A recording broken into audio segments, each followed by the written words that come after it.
சிங்காசனத்தில் வீற்றிருக்கும் பரிசுத்தரே பரிசுத்தரே,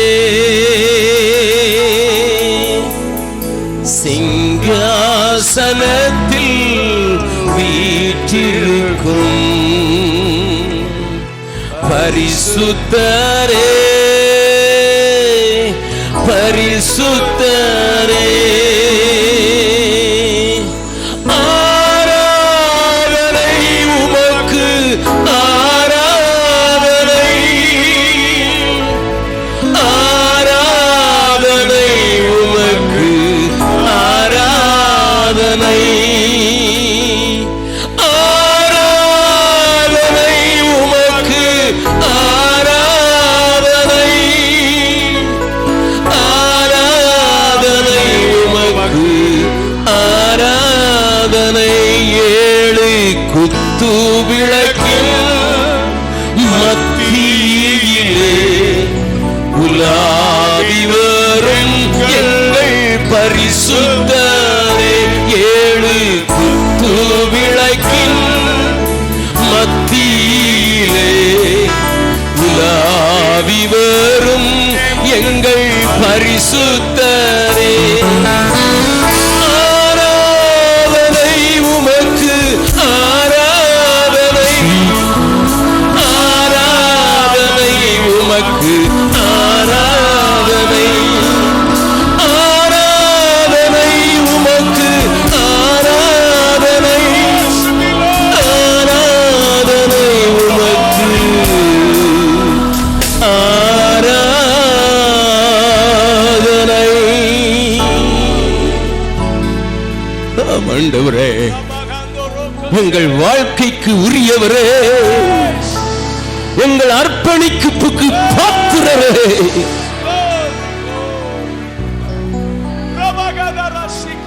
பேசுவீராக பேசுவீராக பேசுவீராக. இதோ அடியே சொல்லும் சொல்லும், கேட்கிறேன் ஆண்டவரே, கேட்கிறேன். இயேசு கிறிஸ்துவின் இன்ப நாமத்தில் ஜெபம் கேளும் நல்ல பிதாவே. உட்காரலாம். இந்த உலகத்திலே ஞானமுள்ள ஒரு மனிதன் என்று ஒருவன் தன்னை சொல்லுவான் என்றால் அவன் தன்னை யார் என்று நன்றாய் புரிந்து கொண்டு விட்டான் என்று அர்த்தம். நன்றாய் கவனியுங்கள். The man who calls himself wise, whoever it may be, whatever it may be, if he calls himself wise, that means he knows what he is. Persia தேசத்தின் ஒரு பழமொழி எனக்கு எப்பொழுதும் ஞாபகம் வரும். பெர்சியாவின் ஒரு பழமொழி, நான் மறக்க முடியாத ஒரு பழமொழி. அந்த பழமொழியை நான் உங்களுக்கு சொல்லிவிட்டு நீங்களும் நானும் யார் என்பதை சொல்ல வேண்டியதற்காக நான் முதலிலே ஆங்கிலத்தில் சொல்லுகிறேன். The one who knows not that he knows not is a fool, shun him. The one who knows that he knows not is a child, teach him.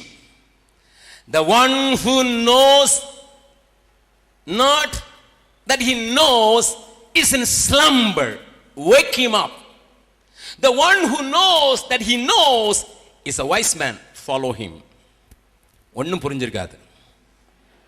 Hallelujah.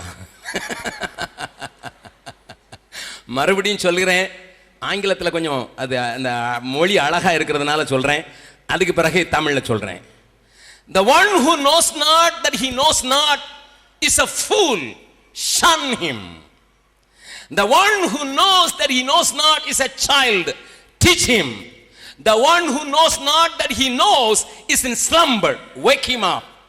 The one who knows that he knows is a wise man, follow him. இப்ப தமிழ்ல சொல்றேன். தனக்கு தெரியவில்லை என்பதை தெரியாமல் இருக்கிறவன் முட்டாள். விட்டு விடு. பக்கத்தில் உங்க கையை பிடிச்சு சொல்லுங்க, அந்த ஆளை விட்டு விடு. அவனுக்கு தெரியவே இல்லை, தனக்கு தெரிகிறதுங்கிறதே தெரியல. ஆஹா, தனக்கு தெரியலங்கிறத தெரியாதவன் முட்டாள், அவனை விட்டு விடு. இரண்டாவது, தனக்கு தெரியாது என்பதை தெரிந்திருக்கிறவன் குழந்தை. சொல்லுங்க பார்க்கலாம். தெரிந்திருக்கிறவன் குழந்தை, அவனுக்கு கற்றுக்கொடு. அல்லேலூயா. Teach him. அவனுக்கு படிச்சு கொடு. அவனுக்கு தெரியலன்னு தெரியுது அவனுக்கு, அதனால தான் பள்ளிக்கூடத்துக்கு போகிறான். அதனால தான் அம்மா எனக்கு சொல்லிக் கொடுங்கன்னு கேட்குறான். எப்படி போடுறதுன்னு சொல்லிக் கொடுங்கம்மா அப்படின்னு பிள்ளை வருது. ஏன்னா அதுக்கு தெரியுது எனக்கு தெரியலன்னுட்டு, அதனால தான் வர்றான். தனக்கு தெரியவில்லை என்பதை தெரிந்தவன் குழந்தை, அவனுக்கு கற்றுக்கொடு. இன்னொரு ஆள், தனக்கு தெரிந்திருக்கிறதை அறியாதவன், அவன் யாரு? தூங்கிக்கிட்டு இருக்கான். எழுப்பி விடு, அவனை எழுப்பி விடு. தனக்கு தெரியும், ஆனா இவனுக்கு தெரியுங்கிறது தெரியல, அவன் தூங்கிட்டு இருக்கான், அவனை எழுப்பி விடு. அல்லேலூயா. தனக்கு தெரிந்திருக்கிறதை அறிந்திருக்கிறவன் புத்திசாலி, அவனை பின்பற்றி விடு. கரங்களை தட்டி ஆண்டவரை மகிமைப்படுத்தலாமா? பக்கத்தில் இருக்கவங்களை பார்த்து கேளுங்க, நீங்க எந்த ரகம்?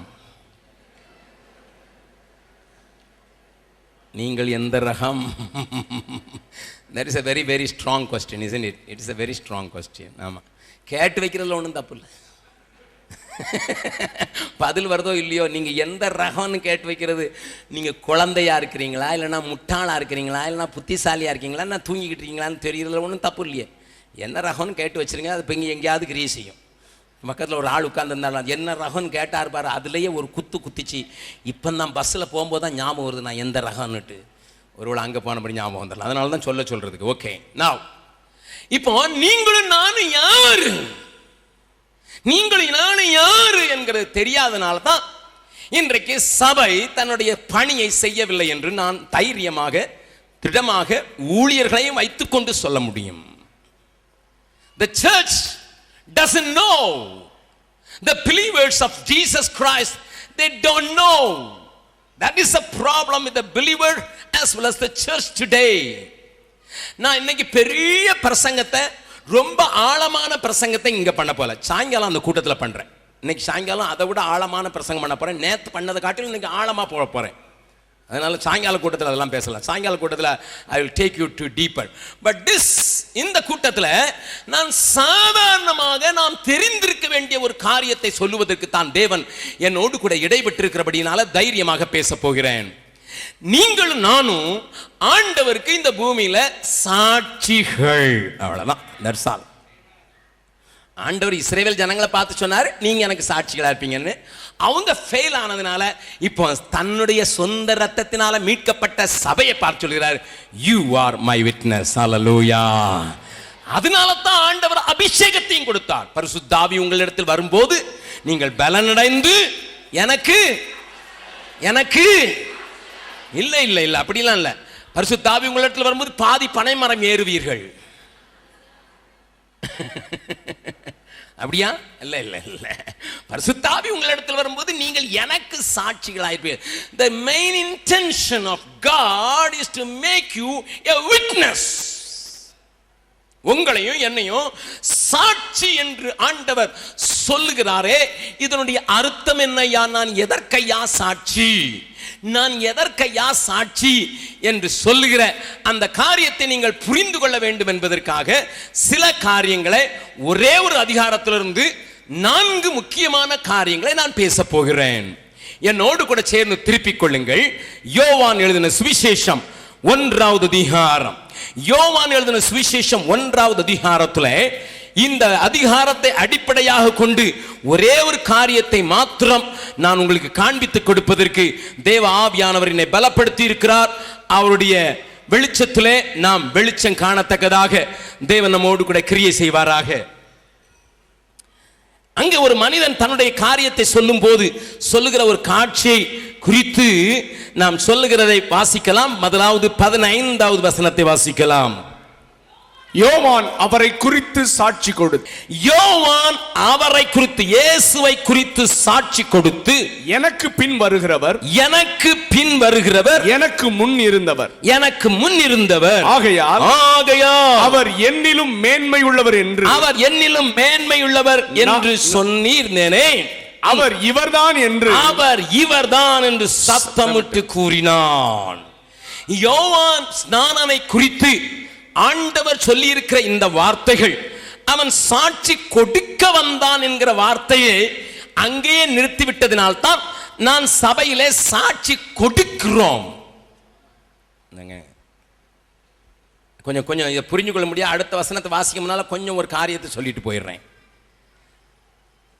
அநேகமாக ஆவிக்குரிய சபைகள் எல்லாம் சாட்சி கொடுக்கிறதுக்கு ஒரு நேரம் இருக்கும். சிலர் பொருத்தனையும் பண்ணிட்டு வந்திருப்பாங்க. இன்னைக்கு சபையில் சாட்சி கொடுத்து தான் ஆவேன் அப்படின்னு சொல்லிட்டு வருவாங்க. சபை சின்னதாக இருக்கும்போது 15 பேர் 20 இருக்கும்போது பாஸ்டர் எல்லாரையும் எழுப்பி விட்டு சாட்சி சொல்லணும். இந்த வாரம் சாப்பிட்டல, அதாவது செமிச்சது இல்லை, அதுக்காக சாட்சி சொல்லணும்னு சொல்ல வைப்பார். அது 500 ஆனவுடனே சாட்சி கொடுக்குறவங்க ஒருத்தனும் வராதன்னு பாஸ்டரே விரட்டுவார். இதெல்லாம் நமக்கு நடந்த காரியங்கள், நடக்கிற காரியங்கள். அல்லேலூயா. நமக்கும் சாட்சி கொடுக்கணுங்கிறதுல ரொம்ப ஆசை. அது எங்கதான் இங்க வந்து 4 சுவருக்குள்ள நமக்கு தெரிஞ்ச ஆளுங்களுக்குள்ள சாட்சி கொடுக்கணும். என் மகா பாஸ் பண்ணினா நான் அழுது ஜெபம் பண்ணு, எங்க பாஸ் பண்ணாம போயிடுவாளான்னு நான் முழங்கால் போட்டு உபவாசம் பண்ணி ஜெபம் பண்ணு. அவ பாஸ் பண்ணான்னு சொன்ன உடனே கர்த்தருக்கு மகிமை உண்டாகட்டும், நான் சொல்லியிருந்தேன் சபையில சாட்சி சொல்லுவேன்னுட்டு, அதனால இங்க வந்து சொல்றேன்னு சொல்ற அம்மாக்கு மாக்கள் உண்டு. அல்லேலூயா. ஆமா.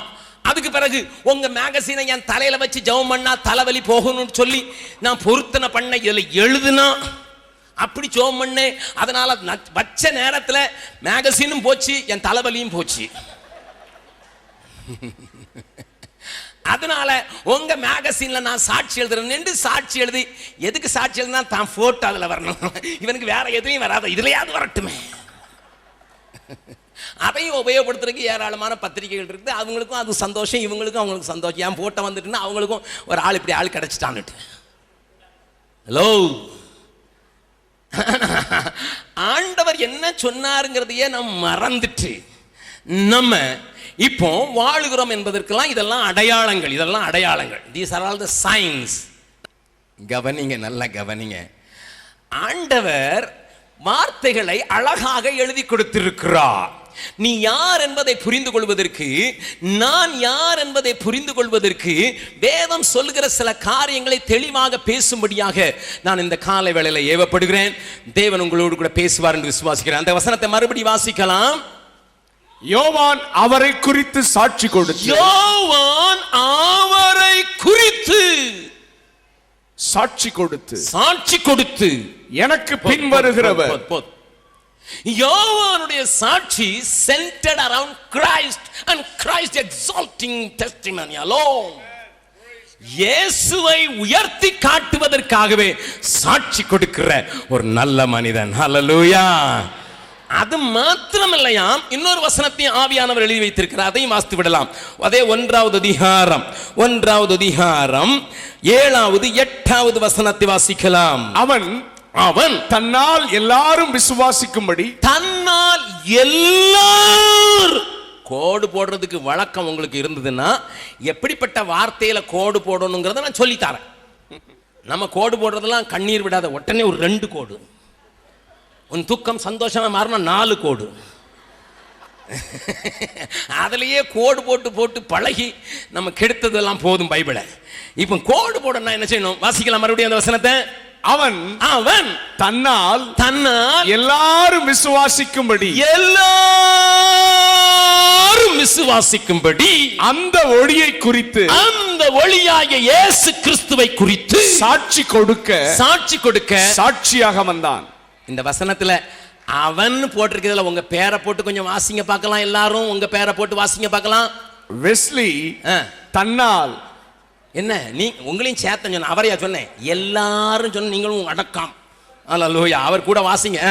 வெஸ்லி தன்னால் எல்லாரும் விசுவாசிக்கும்படி அந்த ஒளியை குறித்து சாட்சி கொடுக்க சாட்சியாக வந்தார். Hallelujah. This is a very simple truth. ஐயா, simple truth. நான் சொல்கிறேன், ஒரு காரியத்தை சொல்கிறேன். எனக்கு சுவிட்சர்லாண்டில் ஒரு நண்பர் உண்டு. அவருக்கு 5 பையங்க. அதில் 3வது பையன் தியாலஜி படிக்கிறான். அவன் கம்ப்யூட்டர் இன்ஜினியராக. நான் தியாலஜிக்கல் காலேஜில் போய் படிக்கிறான்.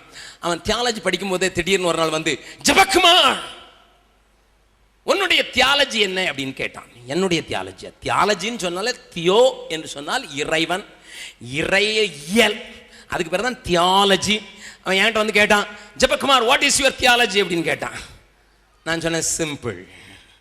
என்ன simple? I was blind, now I see, this is my theology. என்னது? நான் குருடனாய் இருந்தேன், இப்பொழுது பார்க்கிறேன். இதுதான்ப்பா என் தியாலஜி. அவனுக்கு தலையே சுத்திட்டு, அவன் கிரேக்கு லத்தீன் எல்லாத்தையும் படிச்சு முடிச்சு கரைச்சு குடிச்சிட்டு அவன் எனக்கு டெஸ்ட் வைக்க வந்தான். ஏன்னா நான் 42 வருஷமாக பிரசங்கம் பண்ணுற ஆள். அவன் இன்னும் ஒரு பிரசங்கமும் ஆரம்பிக்கலை. ஆரம்பிக்கும்னாலே கிரேக்கு படித்தாச்சு, ஆரம்பிக்கும்னாலே லத்தீன் படித்தாச்சு, ஆரம்பிக்கும்னாலே என்ன மொழிகள்லாம் படித்தாச்சு. அவன் எனக்கு வந்து தியாலஜி கேட்டோன்னே, ஒரு லைன் தியாலஜி படிக்கிறதுக்காக நான் 5 வருஷம் பைபிள் காலேஜில் இருக்கேன். நான் கேட்டான், கமான் எக்ஸ்பிளைன் அப்படின்னு சொன்னான்.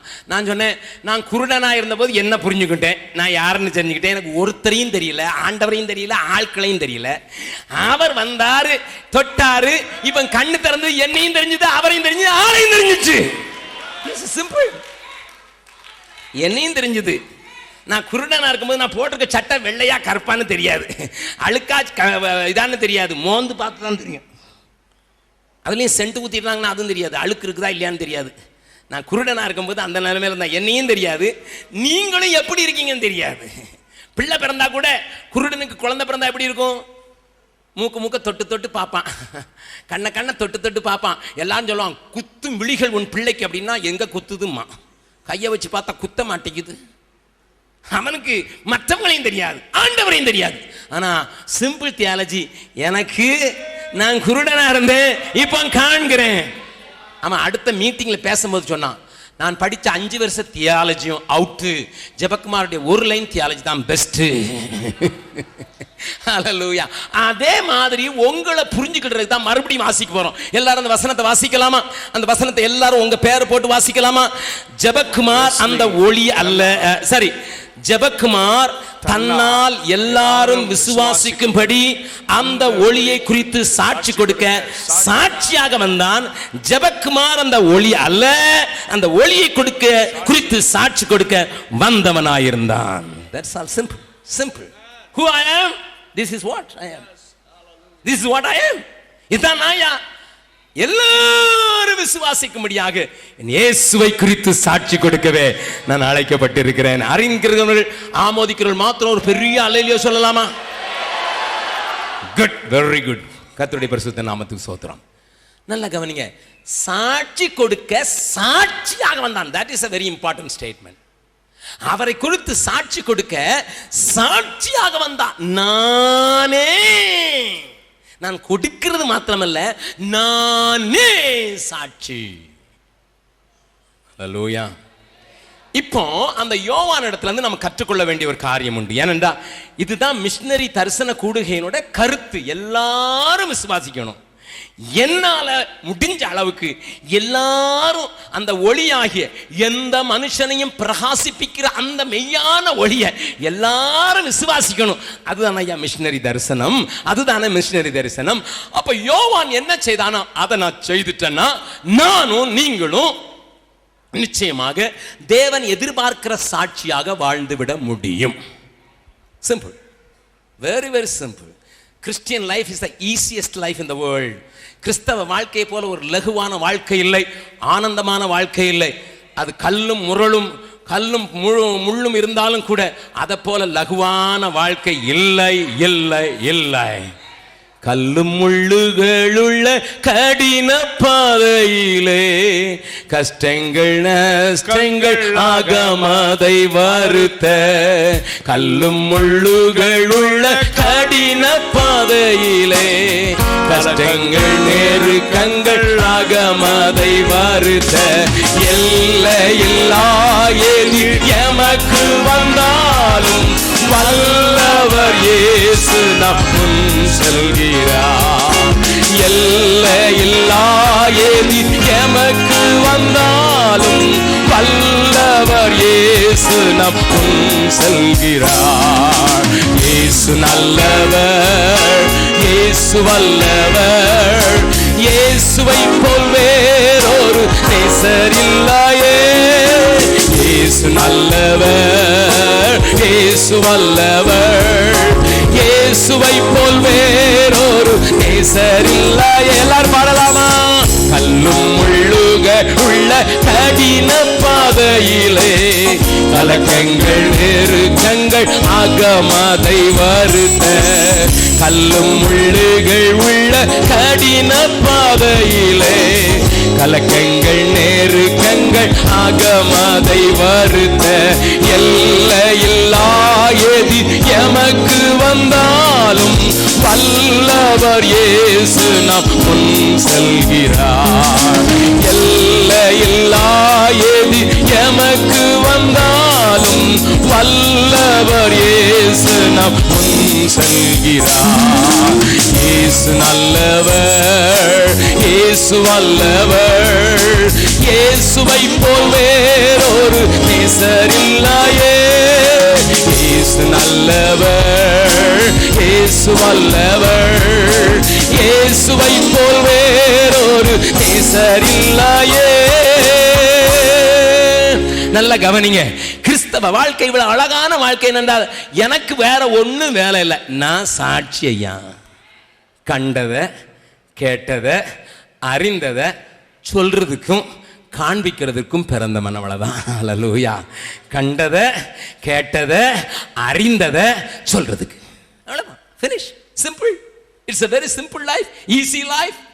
அதுதான் நம்ம பெரிய பெரிய போராட்டம் மாதிரி, பெரிய நீச்சல் அடிக்கிற மாதிரி நம்ம நினைச்சு கொண்டு நாம் இந்த காரியத்தை செய்யாமல் இருக்கிறோம். நல்ல கவனிங்க. இப்ப 4 முக்கியமான காரியங்கள் அவன் இயேசுவை குறித்து சாட்சி கொடுத்ததை இந்த அதிகாரத்தில் பார்க்கலாம். 4 very important truth about Jesus Christ. ஏனென்றால் அந்த ஒளியை குறித்து சாட்சி கொடுக்க வந்தான், அவரை குறித்து சாட்சி கொடுக்க வந்தான். அவரை குறித்து கொடுக்க வந்த சாட்சி என்ன என்பதனை குறித்து நான் 4 முக்கியமான காரியங்களை உங்களோடு கூட பேச விரும்புகிறேன். அவன் இயேசுவை குறித்து சொன்ன 4 காரியங்கள் இந்த அதிகாரத்தில் அழகாக சொல்லப்பட்டிருக்கிறது. அவைகளை கொஞ்சம் பார்க்கலாம். முதலாவது வாசிக்கலாம். அந்த யோவான் எழுதின சுவிசேஷம் 1வது அதிகாரத்தை திருப்பி வைத்துக் கொள்ளுங்கள். அங்கே எழுதப்பட்டிருக்கிற பார்க்கலாம். 26வது வசனத்தை வாசிக்கலாம். யோவான் அவர்களுக்கு பிரதியுத்தரமாக, யோவான் அவர்களுக்கு பிரதியுத்தரமாக, நான் ஜலத்தினாலே ஞானஸ்நானம் கொடுக்கிறேன். நீங்கள் அறியாதிருக்கிற ஒருவர், நீங்கள் அறியாதிருக்கிற ஒருவர் உங்கள் நடுவிலே நிற்கிறார். உங்கள் நடுவிலே நிற்கிறார். என்ன சாட்சியா? He was a testimony for the presence of Jesus Christ. அவன் என்னையா சாட்சி? இயேசு நம்மிடத்துல இருக்கிறார் என்கிறத காண்பிக்கிற ஒரு நல்ல சாட்சி. ஹல்லேலூயா. நீங்க அறியல, உங்க நடுவுல தான் இருக்கிறாரு, உங்களுக்கு தெரியல. நீங்க நம்ம நடுவுல தான் இருக்கிறாரு, உங்களுக்கு தெரியலன்னு சொல்லி தேவ பிரசன்னத்தை ஆண்டவர் மத்தியில் வச்சிருக்கிறார் என்பதை காண்பிப்பதற்கு தேவன் எழுப்பின ஒரு நல்ல வல்ல சாட்சி. நல்லா கவனிங்க. இப்ப யோவான மாதிரி தான் நீங்களும் நானும் வாழணுங்கிறதுக்காகத்தான் அந்த செய்தியை பேசுறேன். அப்ப நமக்கும் உங்களுக்கும் என்ன வேலை என்கிறத குறிக்கும்படியாக ஒரு சின்ன சம்பவத்தை சொல்றேன். நல்லா பாருங்க. ஆண்டவருடைய கிருபையினால என்னோடு ஒரு சகோதரி ஊழியம் செய்து வந்தார்கள். அவர்களை குறித்து ஒரு சிலருக்கு ஒருவேளை தெரிந்திருக்கலாம், தெரியாதவர்களுக்காக நான் சொல்லுகிறேன். அவர்கள் இந்தியர் அல்ல, அவர்கள் பிரான்ஸ் நாட்டை சேர்ந்தவர்கள். அந்த பிரான்ஸ் நாட்டை சேர்ந்த அவருடைய பெயர் ஆனி ரோலே. அது ஸ்பெல்லிங் பிரெஞ்சு மொழியில ரோலட்னு சொல்லுவாங்க, ஆனா வாசிக்கும் போது ரோலே அப்படின்னு வாசிக்கணும். பிரெஞ்சில் சில வார்த்தை ஒழுங்க வேண்டியிருக்கும், அதனால ஆனி ரோலே. அவர்கள் ஒரு போதகருடைய மகள். அவருக்கு ஒரு தங்கை உண்டு, அவருடைய பெயர். அவர்களும் அதே போதகருக்கு இவர்களுக்கு தங்கையாக பிறந்தார்கள். அவர்களும் இவர்களுமாக சேர்ந்து 2 பேருமாக சேர்ந்து அந்த ஒருத்தர் பேர் ஆனி, இன்னொருத்தர் பேர் சுசி ரோலே. அவங்க அப்பா பேரு ரோலட், அதனால ரோலே. அதனால இந்த சுசி ரோலே என்னோடு கூட ஊழியம் செய்ய பீகாருக்கு வந்தார்கள். இந்த ஆனி அவர்கள் டீச்சராக பணிபுரிய தன்னை பயிற்சி கொடுத்தவர்கள். அந்த சுசி சகோதரி ஒரு நர்ஸாக பணிபுரிய தன்னை ஒப்பு கொடுத்திருந்தவர்கள்.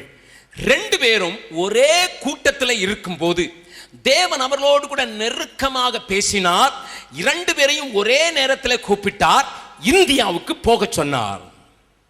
பல வருடங்களுக்கு முன்னதாக இந்தியாவுக்கு போங்கள் என்று பிரெஞ்சு மொழியை தவிர ஆங்கில வார்த்தை கூட ஒன்று கூட தெரியாத அவர்களை ஆண்டவர் இந்தியாவுக்கு போக சொன்னார். கூட்டம் முடிஞ்ச பிறகுதான் ரெண்டு பேரும் அப்பாட்ட போனா தங்கச்சி கேட்கிறா, உன்னையும் ஆண்டவர் கூப்பிட்டாரா? அக்கா கேட்கிறாங்க, உன்னையும் ஆண்டவர் கூப்பிட்டாரா? சரி, ரெண்டு பேரும் சேர்ந்து போகலாம். ஒரு நர்ஸ், ஒரு டீச்சர். அவங்க அப்பாவும் உங்களுக்கு மொழி தெரியாதுன்னு சொல்லல, ரெண்டு பேரும் கல்யாணமாகாத வாலிப பிள்ளைகள்னு சொல்லல, இந்தியா மோசமான நாடுன்னு சொல்லல. அப்படின்னு சொல்லாம ஆண்டவர் உங்களை கூப்பிட்டாருன்னா நான் அனுப்பி வைக்கிறேன்னு சொல்லிட்டு டிக்கெட் எடுத்து பாம்பே ஏர்போர்ட்டுக்கு அனுப்பி வச்சுட்டாரு. இந்தியாவில் யாரையும் தெரியாது. நல்லா கவனிங்க. இன்னைக்கு அங்கே ஒரு தெரிஞ்ச ஸ்தாபனம் இருந்தாலே பிள்ளையை அனுப்ப மாட்டோம். பிரதர், என் பிள்ளை பத்திரமா இருப்பாளா? அவளுக்கு தலைவலி வந்துன்னா நான் பக்கத்துல இருந்தே தைலம் போட்டு விடுவேனே, அங்கே போடுறதுக்கு ஆள் இருக்குதா? ஆளையும் சேர்த்து அனுப்புனீங்கன்னா அதுக்கு ஆள் வைக்கிறேன். இங்கே நான் பக்கத்தில் இருந்து தலம் போட்டால் தான் அவளுக்கு தலைவலி போகுமே. அவன் அங்கே வந்தானே எப்படி இருப்பா? அவன் அங்கே வந்தானே என்ன சாப்பிடுவான்? அவன் யார்கிட்டையும் வாய் திறந்து கேட்க மாட்டானே. அவனுக்கு சாப்பாடு சாப்பிட்டியான்னு கேட்கறதுக்கு ஒரு ஆள் வேணுமா? அப்போ தானே சாப்பிடுவான். அப்போ கல்யாணம் பண்ணி அனுப்புங்க. நல்லா கவனிங்க. இப்படிலாம் இன்னைக்கு கேள்வி கேட்குறோம். இந்த நாட்டில், பிரான்ஸ் நாட்டில் இருந்து இந்தியாவுக்கு எங்க போறேன்னு தெரியாம, எப்படிப்பட்ட ஊழியம் செய்ய போறேன்னு தெரியாம, ஒரு ஆங்கில வார்த்தையும் தெரியாம வெறும் பிரெஞ்சு மாத்திரம் தெரிகிற ரெண்டு வாலிப பிள்ளைங்களை அந்த போதகர் கையை வச்சு அனுப்பிட்டார். பாம்பே ஏர்போர்ட்டுக்கு வந்தாங்க. ரெண்டு பேருக்கும் அதை தவிர வேற ஒன்றும் தெரியாது. பாம்பே ஏர்போர்ட்ல நின்று எங்க போகணும் தெரியாது. அதுக்கு பிறகு ஆங்கிலத்தில் யார்கிட்டயாவது பேசணும் தெரியாது. கடைசியில் அந்த இவங்க ரெண்டு பேரும் முழிச்சுக்கிட்டு நின்னதை ஒருத்தர் பார்த்துருக்கிறாரு. பார்த்துட்டு வந்து what do you want அப்படின்னா ஆங்கிலத்தில் கேட்டிருக்காங்க. இவங்க ஒருத்தர் பார்த்துருக்காங்க. அந்த ஆள் சொல்லியிருக்காரு, ட்ரஸ்ட் மீ, என்னைய நம்புங்க. what do you want, என்னைய நம்புங்க, உங்களுக்கு என்ன வேணும்? இவங்க கேட்டிருக்காங்க, பாஸ்டர் பாஸ்டர் பாஸ்டர். ஏர்போர்ட்ல நின்று பாஸ்டர் தேடினா எந்த பாஸ்டர் கிடைப்பார்? அது மும்பை ஏர்போர்ட்ல போய் பாஸ்டர் பாஸ்டர்னா அவர் சென்னைக்காரர், எப்படியோ வலுக்கட்டாயமா சென்னைக்காரர். அவர் ஏர்போர்ட்ல நின்று பாஸ்டர் பாஸ்டர், ஓஹோ பாஸ்டர் சுந்தரம். ஒரு தேவ மனிதன் இருந்தாரு. அவர் கொஞ்சம் நல்ல எல்லாருக்கும் தெரிஞ்ச மனுஷன். பாஸ்டர் சுந்தரம். இவங்க அதை பிடிச்சுக்கிட்டாங்க. இவங்களுக்கு இதுவரைக்கும் யாரு பாஸ்டர்னு தெரியாது. அதனால பாஸ்டர், எஸ் பாஸ்டர் சுந்தரம். அந்த சுண்டலோ சுண்டரமோ, அவங்களுக்கு சுண்டலும் வரல சுந்தரமும் வரல. அவங்க சுண்டரம் சுண்டரம் பாஸ்டர் சுண்டரம். அவர் சொன்னாரு, கோ டு சென்னை, சென்னைக்கு போங்க, அங்க கண்டுபிடிச்சிருவீங்க. அவர் சொல்லிட்டு நடந்துகிட்டே இருந்துட்டாரு. ஏன்னா அவருக்கு ஃப்ளைட் பிடிக்கணும். இப்ப இவங்களுக்கு ஒண்ணு தெரிஞ்சிச்சு. என்ன தெரிஞ்சிச்சு? பாஸ்டர் சுந்தரம் சென்னை. ஆமா ஆமா. உடனே சென்னைக்கு டிக்கெட் வாங்கினாங்க. நல்லா கவனிங்க. இதெல்லாம் இன்னைக்கு மிஷினரியா போறவங்ககிட்ட சொல்லணும். அதனால தான் தெரியும், மிஷினரி கூடுகையில் தெரிஞ்சிருக்கணும். மிஷினரிட்டா என்னன்னு தெரியணும், மிஷினரியா வர்றவன் என்னெல்லாம் கஷ்டப்படுவாங்கிறது கொஞ்சமாக தெரியணுங்கிறதுக்காக இந்த கதையை கொஞ்சம் விவரமாக சொல்கிறேன். நல்லா கவனிங்க. அந்த அவங்க சென்னைக்கு போகிறதுக்கு டிக்கெட் எடுத்தாங்க. நேராக சென்னை ஏர்போர்ட்டில் வந்து நின்றுட்டு பாஸ்டர் சுண்டரம் சுண்டரம் சுண்டரம்னா எங்கே சுண்டரம்? சென்னை பெருசு, அதில் புரசவாக்கத்துங்கிற ஒரு இடத்துல ஒரு மூலையில் அவர் கூட்டம் நடத்திட்டு இருக்காரு. மீனம்பாக்கத்தில் இங்கே ஏர்போர்ட் இருக்குது. சுண்டரம் சுண்டரம்னு அங்கே இருக்கிறவங்கலாம் கேட்டு பார்த்தாங்க. எப்படியோ கொண்டுட்டு ஒரு டாக்ஸிக்காரனை கூப்பிட்டு புரசவாக்கத்தை அனுப்பிச்சி விட்டாங்க. பாஸ்டர் சுந்தரம் ஒரு அமைதியான ஆள். அவர் அறிந்தவங்களுக்கு தான் தெரியும். ரொம்ப சாதாரணம் பேச மாட்டார். ரெண்டு வார்த்தை பேசினாலும் நறுக்கு தெரிஞ்ச மாதிரி பேசுவார். ஆனால் அதில் அர்த்தம் இருக்கும். அவர்கிட்ட போய் ஜெபம் பண்ணுங்க பாஸ்டர்னா, கிருபை பெருகட்டும், அதான், அதுக்கு மேலே ஒன்றும் சொல்ல மாட்டார். அந்த ஆள்கிட்ட இவரை பிடிச்சி அனுப்பிச்சாச்சு. இப்போ இவங்க நேர டாக்ஸிக்காரன் அந்த ஆண்கள் ஏர்போர்ட்டில் இருக்கும் எப்படியும் ஏற்றி சுந்தரத்திட்ட கொண்டு அனுப்பிச்சிட்டாங்க. அங்கே போனவுடனே பாஸ்டர் சுந்தரம் இவங்க போயிட்டு இறங்கியாச்சு. அவருக்கு இவங்கள முன்ன பின்ன தெரியாது. எதற்கு வந்தீர்கள்? அவர் தமிழில் கேட்குறாரு, இங்கிலீஷில் கேட்குறாரு. அதுக்கு பிறகு இவங்க ஒன்றும் தெரியல. எதுக்கு வந்தீர்கள்னா அது என்ன தெரியும்? ஒய் டு ஹேவ் கம், ஏன் வந்தம்மா, என்ன வேணும்? ஒருத்தர் பார்த்தாங்க. ஃப்ரெஞ்ச் என்ன சொன்னாங்க? எதுக்கு வந்தீங்க? ஃப்ரெஞ்ச். எங்களுக்கு ஃப்ரெஞ்சு தான். ஓஹோ, நீ ஃப்ரெஞ்சு தான் பேசுவியா அப்படின்னு சொல்லி அந்த நாட்களில் தமிழ்நாட்டில் அங்கே பெஞ்சமின் செல்வரத்னன்னு ஒருத்தர் இருந்தார். அவங்க வீட்டுக்காரமாக பிரான்ஸ் நாட்டுக்காரங்க. அதனால் அவருக்கு ஃப்ரெஞ்சு தாராளமாக தெரியும். அந்த பெஞ்சமின் செல்வரத்னத்தை கூப்பிட்டு விட்டார். அவரும் பிரசவகத்தில் தான் இருந்தார். அதனால் கூப்பிட்டு விட்டோன்னே அவர் வந்தவுடனே அவர் சொன்னார், இவங்க உங்களுக்கு மொழிபெயர் சொன்னார், பாஸ்டர் இவங்க பிரான்ஸ்லேருந்து இந்தியாவுக்கு ஆண்டவர் அனுப்பிச்சிருக்காருன்னு வந்தாங்க. இங்கே வந்திருக்காங்க. வந்த இடத்துல இவங்க வந்து இப்போ இங்கே ஊழியம் செய்யணும்னு சொல்கிறாங்க. இவங்க உங்கள் கூட சேர்ந்து ஊழியம் செய்யலாமா கேட்கிறாங்க. அவர் சொன்னார், நான் சபை நடத்தத்தான் அழைக்கப்பட்டேன், அநாதை இல்லங்களே அல்ல. I was called only to preach and pastor. I don't want to indulge in all the other things ன்னு சொல்லிட்டாரு. அவர் எனக்கு அவங்க வந்து சொல்கிறாங்க, நாங்கள் அநாத பிள்ளைங்களை எடுத்து வளர்க்கணும்னு நாங்கள் நினச்சிருக்கோம் அப்படின்னு சொல்லிடனே, அநாத பிள்ளைங்களை நாங்கள் பார்க்கவும் கிடையாது, எனக்கு அது பழக்கிறதுக்கு பழக்கம் கிடையாது. I know a pastor. one more pastor is there. அவர் கீழ்ப்பாக்கத்தில் இருக்கிறார். அவருக்கு பேர் PS Chelladurai. Go to Chelladurai. இப்போ அடுத்த பாஸ்டர் அங்கே பாஸ்டர் செல்லதுரைக்கு போனாங்க. செல்லதுரை பாஸ்டர் அவங்கள கொண்டு அந்த நாட்களில் நான் சென்னையில் வேலை செய்து கொண்டிருக்கும் போது ஏதாவது முட்டாள்தனமாக பேசிட்டா உடனே என்ன சொல்ல தெரியுமா? கூடுவாஞ்சேரியிலேருந்து வந்திருக்கியான்னு கேட்பான். கூடுவாஞ்சேரி இப்போ ரொம்ப ஃபேமஸ். கூடுவாஞ்சேரியிலேருந்து தான் இப்போ பெரிய பெரிய கார்லாம் கம்பெனிலாம் வந்துட்டு. ஆனால் நான் சென்னையில் வேலை பார்க்கும்போது, பல்லாவரத்தில் வேலை பார்க்கும்போது ஏதாவது முட்டாள்தனமாக பேசிட்டா எங்கேருந்து வந்திருக்கான்னு சொல்லி கேட்பான். கூடுவாஞ்சேரி வீடாப்பா அப்படின்னு கேட்பான். அப்படி முட்டாள்தனமான ஊரில் தான் இவங்க ஊழியம் செய்ய முடியும்னு சொல்லி, ஏன்னா அங்கே தான் முட்டாள்கள் இருக்காருன்னு சொல்லி அவர் அங்கே தூக்கி அனுப்பிச்சிட்டார். கூடுவாஞ்சேரியிலையும் கூடுவாஞ்சேரியை காட்டிலும் கேடான பக்கத்தில் ஒரு ஊர் இருக்கு, ஊரப்பாக்கம்.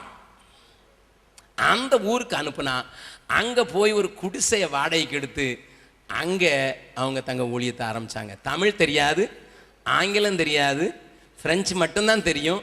பிள்ளைகளுக்கு என்ன கற்றுக் கொடுப்பான்னு தெரியாது. ஆனால் அன்பின் என்கிற மொழியை வைத்து அவர்கள் ஆண்டவருடைய நாமத்தில் ஊழியத்தை ஆரம்பித்தார்கள். ஹல்லேலூயா. அவங்க பட்ட கஷ்டம் எக்கச்சக்கம், அதெல்லாம் நான் சொல்றதுக்கு முடியாது. 16 years they were tortured not only by the Gentiles but by the servants of God. I am sorry to say this. என்ன ஒரு பாஸ்டர் இவங்களுக்கு நிலம் வாங்கி கொடுக்குறேன், உங்களுக்கு ஆர்ஃபனேஜ் கட்டி கொடுக்குறேன் அப்படின்னு சொல்லி தாம் பேர்லையே நிலத்தை வாங்கி தாம் பேர்லையே பில்டிங் கட்டி இவங்களை வச்சு திறந்த அன்னைக்கு வெளியே போங்கன்ட்டாரு. அவங்க சொன்னாங்க, திஸ் இஸ் அவர் பில்டிங், இது எங்க பில்டிங், நாங்கள் கண்ணோம். அது யார் சொன்னது? பேப்பரை கொண்டு வந்தா பாஸ்டர் தாம் பேரில் ரெஜிஸ்டர் பண்ணியிருக்கிறார். அவ்வளவு நல்ல ஊழியக்காரர்கள் அவர்களை ஊழியத்திலே உற்சாகப்படுத்தினார்கள். நல்ல கவனிங்க.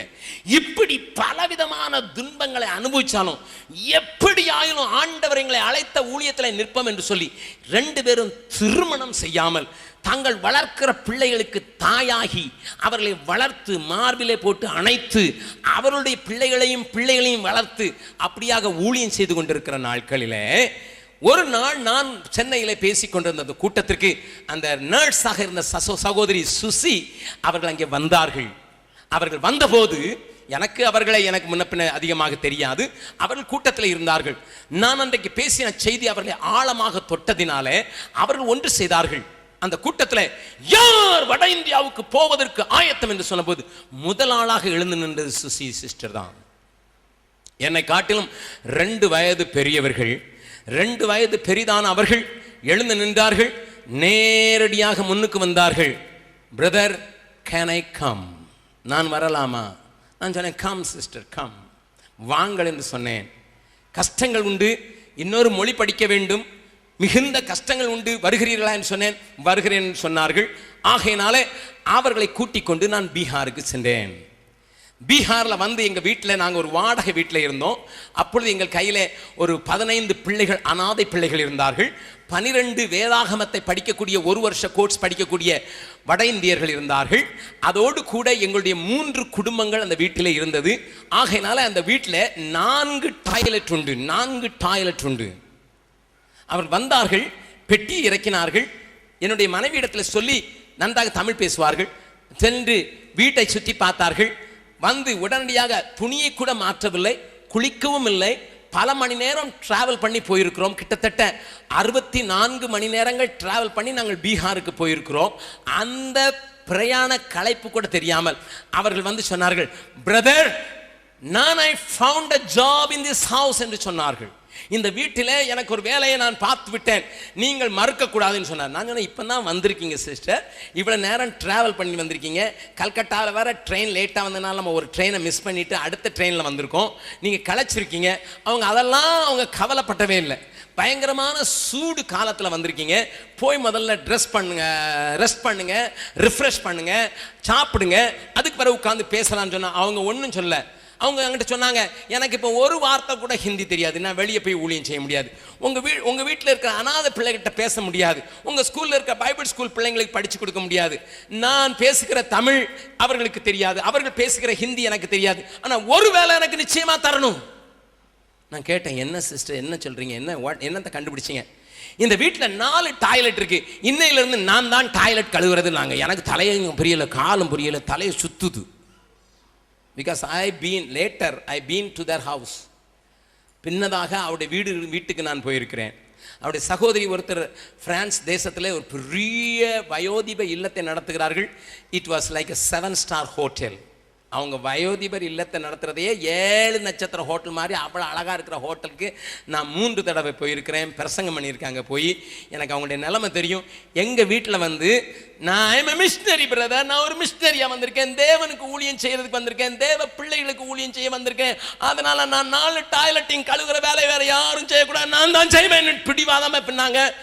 பக்கெட் ஒன்று எடுத்தாங்க, ஒரு ப்ரூம் ஒன்று எடுத்துக்கிட்டாங்க, விளக்குமாறு ஒன்று எடுத்துக்கிட்டாங்க. அன்னையிலேருந்து அவங்க இதை வேலை செய்த அத்தனை தாழ்மையான ஒரு சகோதரி. அந்த கவனிங்க, இன்னைக்கு ஊழியத்துக்கு ஒப்பு கொடுத்தனோடனே காலர் மேலே போயிடும். ஹல்லேலூயா.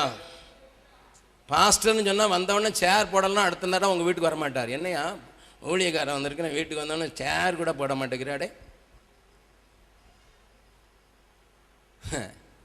நல்லா கவனிங்க. இன்னைக்கு ஊழியக்காரங்களையும் இந்த மாதிரி ஊழியக்காரங்களையும் பார்த்ததுனால தான் மனம் வெந்து போய் நான் கரைய காரியங்களை சொல்கிறேன். இன்னைக்கு ஊழியர்னு சொன்னோடனே 2 கொம்பு வளைஞ்ச மாதிரி தான் அநேக ஊழியர்கள், எல்லா ஊழியர்களையும் சொல்லலை, அநேக ஊழியருடைய நிலைமை இப்படி மாறி போயிருக்கிற இந்த நேரத்தில் இப்படியும் தேவ ஜனங்கள் இருக்கிறார்கள் என்று சொல்லுவேன். அவங்க எனக்கு ஃப்ரெஞ்சு சொல்லிக் கொடுக்க ஆரம்பித்தாங்க, நான் அவங்களுக்கு ஹிந்தி சொல்லிக் கொடுக்க ஆரம்பித்தேன். 1.5 வருஷம் இப்படி செஞ்சுக்கிட்டு இருக்கும்போது நடந்த காரியத்தை சொல்கிறேன். பின்னதாக அவங்களுடைய கதையினுடைய காரியத்தை பின்னால் சொல்கிறேன். அந்த அம்மாவுடைய பெரிய ஒரு காரியம், அந்த நாட்களில் நான் எங்களுடைய டிராயிங் ரூம் தான் எனக்கு ஆஃபீஸு, டிராயிங் ரூம் எல்லாமே அதுதான்.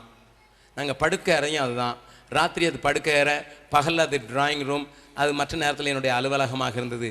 அந்த அறைக்கு நான் குனிந்து மிகவும் ஆழமான ஒரு செய்தி எழுதி கொண்டிருந்தாலோ அல்லது என் கணக்கு வழக்குகளை பார்த்து கொண்டிருந்தாலோ I feel like an electric current வந்து பாஞ்ச மாதிரி இருக்கும். என்னன்னு பார்த்தா அந்த சகோதரி அந்த ரூமில் இருந்து இந்த ரூமுக்கு போகிறதுக்கு 2 வாசலை கடந்து போவாங்க, அவ்வளோதான் சார். நல்ல கவனிங்க. எங்கள் வீடு டிராயிங் ரூமை கடந்தால் எல்லா ரூமுக்கும் போக முடியும். It was a house, you cannot go to any other room without crossing that drawing room.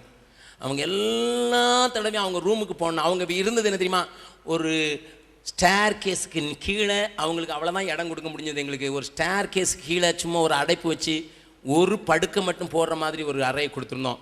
அந்த ரூமுக்கு அவங்க போனாங்கன்னா எனக்கு தெரியும், திரும்ப வந்தாங்கன்னா தெரியும், என்னுடைய அறையே எப்படி ஒரு எலக்ட்ரிஃபைட் ஆன மாதிரி இருக்கும், ஒரு பெரிய கரண்ட் பாஞ்ச மாதிரி இருக்கும். Because he was a carrier of the presence of God. தேவ ஜனமே, அவங்க 1.5 வருஷம் என் கூட இருந்தாங்க. அம்மா 1.5 வருஷம் இருந்தாங்க. அவங்க பெரிய ஊழியம் செய்யறதுக்கு அவங்களுக்கு ஹிந்தி வரமாட்டேன்ட்டு, எனக்கு ஃப்ரெஞ்சு வரமாட்டேன்ட்டு. அவங்க என் கூட போராடி நீங்கள் பிரான்ஸ் நாட்டில் போய் ஃப்ரெஞ்சில் தான் பேசணும்னு எனக்கும் சொல்லி கொடுத்தாங்க. ஊனாங்க. எனக்கு நல்ல நாளைக்கு ஹிந்தியே வந்த மாட்டேன்ட்டு, இது வேறு இது எதுக்குன்னு சொல்லிட்டு நானும் விட்டுட்டேன். நமக்கு பிரான்ஸ் நாட்டுக்கெலாம் அழைப்பு இல்லை, இந்தியா பீகாரில் போஜ்பூரி பேசினா போதுன்னு சொல்லிட்டு நானும் விட்டுட்டேன். அவங்களும் முயற்சி செய்து பார்த்தாங்க, 2 பேரும் போராடி பார்த்தோம். அதனால் ஹிந்தியும் வரல, எனக்கு ஃப்ரெஞ்சும் வரல. நல்லா கவனிங்க. But she made a difference in my life. I tell you friends, she made a difference in my life. நல்லா கவனிங்க. தேவ பிரசன்னத்தை சுமந்து சொல்லுகிற ஒரு சகோதரி இன்னோடு கூட 1.5 வருடம் இருந்த காலங்கள், அது ஒரு அற்புதமான காரியம் என்று சொல்லுவேன். ஒரு நாளில் ஊழியத்திற்கு அவர்களுடைய முடிவை நான் சொல்லுகிறேன். ஊழியத்துக்கு போகிறேன் என்று சொன்னேன். பிரதர் நானும் அந்த இடத்த பார்க்கணும்னு சொன்னாங்க. நாங்கள் ஒரு மலைப்பகுதிக்கு, ஆதிவாசிகள் பகுதிக்கு போகிறதற்கு நானும் என்னோடு கூட சேர்ந்த 6 பேரோடு கூட அவர்களும் சேர்ந்து கொண்டார்கள்.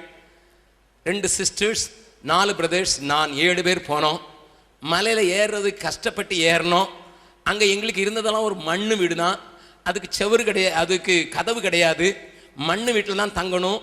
கீழே நாங்கள் படுக்கிறதுக்கு வைக்கோல், ஏன்னா கொஞ்சம் குளிர்காலம், அதனால் வைக்கோல் தான் போட முடியும். கதவு கிடையாது. அந்த இடத்துல தண்ணி குடிக்கிறதுக்கு ஒரு பக்கத்தில் ஒரு சின்ன குளம், அந்த குட்டையில் தான் தண்ணி ஒரு சின்ன ஊட்டிலிருந்து வரும்.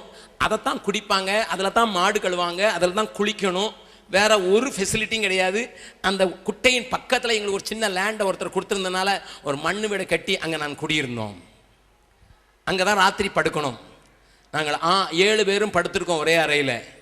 கதவுகள் கிடையாது, ஜன்னல் கிடையாது. அந்த குட்டையில் சில நேரங்களில் சிறுத்தையும் கரடியும் தண்ணீர் குடிக்க வரும் ராத்திரி வேளைகளில். அந்த இடத்துல நாங்கள் படுத்திருந்த போது காலையில் எழுந்த உடனே அந்த சிஸ்டரை பார்த்து கேட்டேன், சிஸ்டர் சுசி எப்படி நல்லா தூங்குனீங்களா? அவங்க சொன்னாங்க, நான் தூங்கவே இல்லை பிரதர், எனக்கு தூக்கி வாரி போட்டுச்சு. என்ன தூங்கவே இல்லையா? ஏன் வைக்கோலில் படுத்து ரொம்ப கஷ்டமாக இருந்தான்னு கேட்டேன். இல்லை இல்லை இல்லை இல்லை இல்லை வைக்கோலில் படுத்துறது கஷ்டமாக இல்லை, ஆண்டவருடைய பிரசன்னம். நான் பிரான்ஸ் நாட்டில் இருக்கும்போது என்னத்தை அனுபவித்தேனோ அதை இந்தியாவுக்கு வந்தபோது முதல் முறையாக இந்த மலையில், இந்த மண் வீட்டில், இந்த வைக்கோல் படுக்கையில் அனுபவித்தேன் என்று சொன்னார்கள். அல்லேலூயா. நான் அவர்களை பார்த்து, அவங்க சொன்ன சாடையே கொஞ்சம் ஒரு மாதிரி இருந்ததுனால நான் அவங்கள பார்த்து சொன்னேன், அப்படின்னா என்ன சொல்ல விரும்புகிறீங்கன்னு சொன்னேன். ஆண்டவர் என்னை இங்கே தான் இருக்க சொல்ல போகிறாருன்னு சொன்ன உடனே எனக்கு தூக்கி வாரி போட்டுச்சு. நான் சொன்னேன், சிஸ்டர் இங்கே ஒரு டாய்லெட்டும் கிடையாது, இங்கே ஒரு மறைவிடமும் கிடையாது, நாங்கள் கட்டி வச்சிருக்க மண் வீட்டில் கதவும் கிடையாது, காட்டு மிருகங்களும் வரும், இங்கே கொள்ளைக்காரங்க இருக்கிறாங்க, பேண்டிட்ஸ். அந்த நாட்களில் பெரிய மோகன் பிந்துன்னு சொல்கிற ஒரு பெரிய கொள்ளைக்கார கூட்டம் இருந்தது. இந்த இடத்துல நான் உங்களை எப்படி விடுவேன் அப்படின்னு சொன்னபோது அவங்க சொன்ன ஒரு காரியம், பிரதர் எனக்கு ஒரு சான்ஸ் கொடுங்க பிரதர், எனக்கு ஒரு சான்ஸ் கொடுங்க பிரதர். அவங்களுடைய தொல்லை தாங்காமல் நான் சொன்னேன், உங்களை 2 சகோதரர்களோடு கூட அனுப்புகிறேன், 2 வாரங்கள் இருங்கள் என்று சொன்னேன். 2 வாரத்திற்கு பிறகு அவளை அனுப்பி வைத்தேன். 2 வாரங்கள் இருந்தார்கள். 2 சகோதரர்கள் அவளுக்கு துணையாக இருந்தார்கள். சகோதரர் கூட இருந்ததுனாலையும் கிராம மக்கள் பக்கத்தில் இருந்ததுனாலையும் காலையில் 4 மணிக்கு எழுந்து அந்த குட்டையில் குளித்து விடுவார்கள். தன்னுடைய காலை கடன்களை முடித்து விடுவார்கள். டைஃபாய்டு, நிமோனியா, ஜாண்டிஸ் ஒரேடியா பிடித்து 4 நாளில் தேவ சமூகத்துக்கு போய்விட்டார்கள். I am not here to threaten you, no. I am here sharing a news so that you can understand we are here to carry the presence of God. அவங்க சாதிக்கணும்னு நினைச்சதை கூட சாதிக்க முடியல, அவங்க செய்யணும்னு வாஞ்சித்ததை கூட செய்ய முடியல. When she died she was only 42. எங்களுக்கு என்ன செய்யறதுன்னே தெரியல. ராத்திரி 10 மணிக்கு இறந்தாங்க. அவங்க சகோதரிக்கு, சென்னையில் இருந்த சகோதரிக்கு சொல்லிக் கொடுக்கவும் முடியல. அவங்க கை இப்படி தான் இருந்தது. தேவனே உம்மிடத்தில் வருகிறேன்னு சொல்ல கடைசி வார்த்தையோடு போயிட்டாங்க. எங்களுக்கு அந்த கையை இப்படி எடுத்து வைக்கணும்னு கூட தோணலை. My wife was 8 months pregnant that time. என்னுடைய மனைவி 8 மாச கர்ப்பிணியா இருந்தனால அடுத்த வாரமே அவள் அந்த ஷாக்கில் ஒரு குறை பிரசவமான ஒரு குழந்தையை பெற்றெடுத்தாள். We were so struck, not because we lost a person, but because we lost a person who was carrier of the presence of God. தேவ பிரசன்னத்தை சுமந்து செல்கிற ஒரு பாத்திரத்தை இழந்தோமே என்கிற தவிப்பு என்னையும் என் குடும்பத்தையும் என் உடன் ஊழியர்களையும் பாதித்ததை தேவன் மாத்திரம் தான் அறிவார். But she made such an impact on me. என் வாழ்க்கையை அதிகம் பாதித்த அநேக மக்களிலே அவர்களுக்கு ஒரு ஸ்தானம் உண்டு, அவர்களுக்கு ஒரு ஸ்தானம் உண்டு. ஏனென்றால் நான் ஜான் வெஸ்லியை பற்றி படித்திருக்கிறேன், சார்ல்ஸ் வெஸ்லியை குறித்து படித்திருக்கிறேன், எவான் ராபர்ட்ஸை குறித்து படித்திருக்கிறேன். இந்த எழுப்புதலை கொண்டு வருவதற்கு காரணமாக இருந்த அந்த தேவ மக்களுடைய சரித்திரத்தை படிக்கும் போதெல்லாம் முழங்காலில் நின்று கதறி இருக்கிறேன். சார்ல்ஸ் ஃபின்னியை குறித்து படித்திருக்கிறேன். இவர்கள் எல்லாம் மேடையிலே வந்து, எவன் ராபர்ட்ஸை குறித்து நான் படிக்கும்போது மேடையில வந்து நின்று வேற ஒன்றும் சொல்ல மாட்டாராம். தலையை கவிழ்ந்து கொண்டு ஒரு வார்த்தை சொல்வார், பென்மீலோ என்னை வாழையும் ஆண்டவரே என்று சொன்னால் ஜனங்கள் எல்லாம் கதறுவார்களாம். வேல்ஸ் நாட்டுக்கு எழுப்புதலை கொண்டு வந்த அந்த தேவ மனிதனுடைய வாழ்க்கை என்னை அநேக நேரங்களில் அசைத்திருக்கிறது. ஜான் வெஸ்லியை குறித்து படித்திருக்கிறேன். அவர் ஒரு சார்ல்ஸ் ஃபின்னியை குறித்து படித்திருக்கிறேன். சார்ல்ஸ் ஃபின்னி ஒரு டெக்ஸ்டைல் மில், எல்லாம் கெட்ட வார்த்தையில ஒருவர் திட்டுற ஒரு மில்லுக்கு போனார். மில் ஓனர் அவருக்கு ஃப்ரெண்டு. அவருடைய ஃப்ரெண்டு அந்த மில்லை காண்பிப்பதற்கு கூட்டிட்டு போனார். Charles Binny didn't preach. அங்கே பிரீச் பண்ணவும் இல்லை. நடந்து போன போது அங்கு அவர்கள் நின்று என்று அழற ஆரம்பித்தார்கள். ஃபேக்டரியை நிறுத்த வேண்டியிருந்தது, கூட்டம் நடத்த வேண்டியிருந்தது. அனைத்து பேரும் ரட்சிக்கப்பட்டார்கள். பாவ மன்னிப்பு நிச்சயம் வந்தது. That was the revival I have read. இன்னைக்கு ரிவைவல் சொல்ற காரியத்தை பார்த்து என்னால சகிக்க முடியாம போறதுக்கு காரணம் இதுதான். We are talking about revival, but we haven't seen the revival, the real revival. I have been to UP. உத்தர பிரதேசத்தில் சௌரி சௌரா என்று ஒரு இடம் இருக்கிறது. அந்த சிப்பாய் கலகம் என்று படித்திருப்பீர்களே. சுதந்திர நாளை கொண்டாடுகிற உங்களுக்கு நான் சுதந்திர தினத்தை கொண்டு சொல்கிறேன். சிப்பாய் கலகம் ஆரம்பித்தது உத்தர பிரதேசத்தில் சௌரி சௌரா என்கிற இடத்தில் தான். அன்றைக்கு போலீஸ் டிபார்ட்மெண்ட்ல இருந்த அவர்களே ஆங்கில அரசாங்கத்துக்கு எதிராக தீ கொளுத்தி பெரிய ஒரு கலாட்டா பண்ணினது ஆரம்பித்த அந்த சௌரி சௌரா தான்.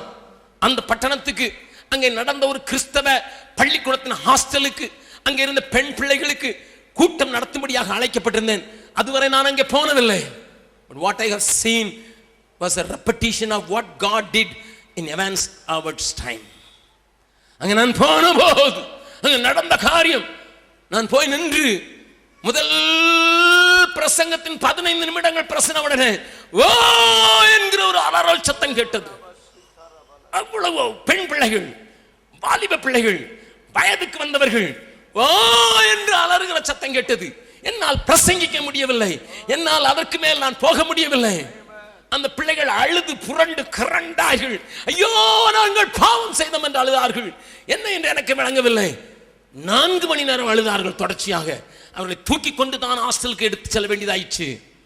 I saw a glimpse of that revival.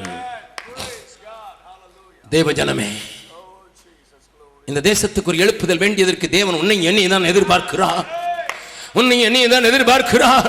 நீ மாத்திரம் அவர் நீங்கள் அறியாத ஒருவர் நம் நடுவில் இருக்கிறார் என்கிற காரியத்தை விளக்குவதற்கு, காண்பிப்பதற்கு சாட்சியாக ஏற்படுத்தப்பட்டவர்களாயிருந்தால் உன் கல்லூரி நடுங்கும், உன்னுடைய வாசஸ்தலம் நடுங்கும், உன்னுடைய சபை நடுங்கும், உன்னுடைய தெரு நடுங்கும், நீ இருக்கிற இடம் நடுங்கும்.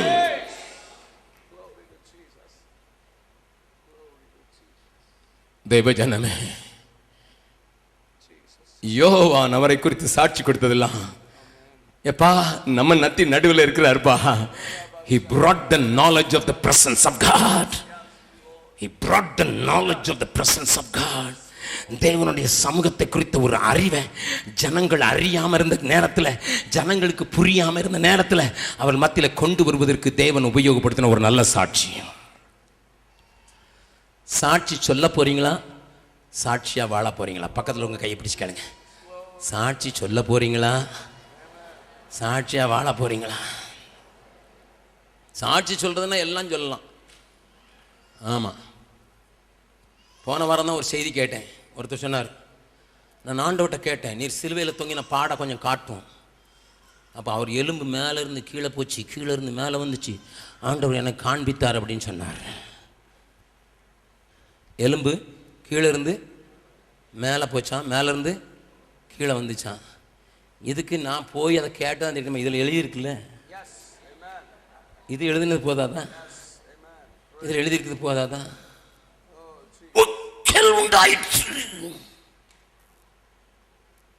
உழுதவன் நிலம் போல் அவருடைய முதுகு உழுதப்பட்டது, அது போதாதான் உனக்கு? இதுக்கு மேலே உனக்கு இன்னும் காட்சி வேணுமா? எதுக்கு தெரியுமா காட்டுறேனாரு? உங்களையும் இனியும் அவர் தான் ரொம்ப ஸ்பிரிச்சுவல்னு காட்டுறதுக்கு. அதாவது அவருக்கு தான் ஆண்டவர் காட்டுறாரு, உங்களுக்குலாம் காட்ட மாட்டார். இதுல இந்த இருக்கிறது மனம் திரும்பினாலே போதும். ஏழை மனு உருவை எடுத்த இயேசுராஜனும் அண்டை நிற்கிறார். ஏற்றுக்கொள் அவரை தள்ளாதே. ஏழை மனு உருவை எடுத்த இயேசுராஜனும் அண்டை நிற்கிறார். ஏற்றுக்கொள்ளவரை தள்ளாதே. ஏற்றுக்கொள்ளவரை தள்ளாதே. கைகளில் கால்களில் ஆணிகள் கடவ கடுமுள் முடி பொன் சீரசில் சூடிட கந்தையும் நிந்தையும் வேதனையும் சகித்தா சொந்தமா நரத்தம் சிந்தினார் உனக்கா. கனிவுடன் உன்னை அழைக்கிறாரே. கனிவுடன் உன்னை அழைக்கிறாரே. ஏழை மனு உருவை எடுத்த இயேசுராஜனு அண்டை நிற்கிறார். ஏற்றுக்கொள்ளவரை தள்ளாதே.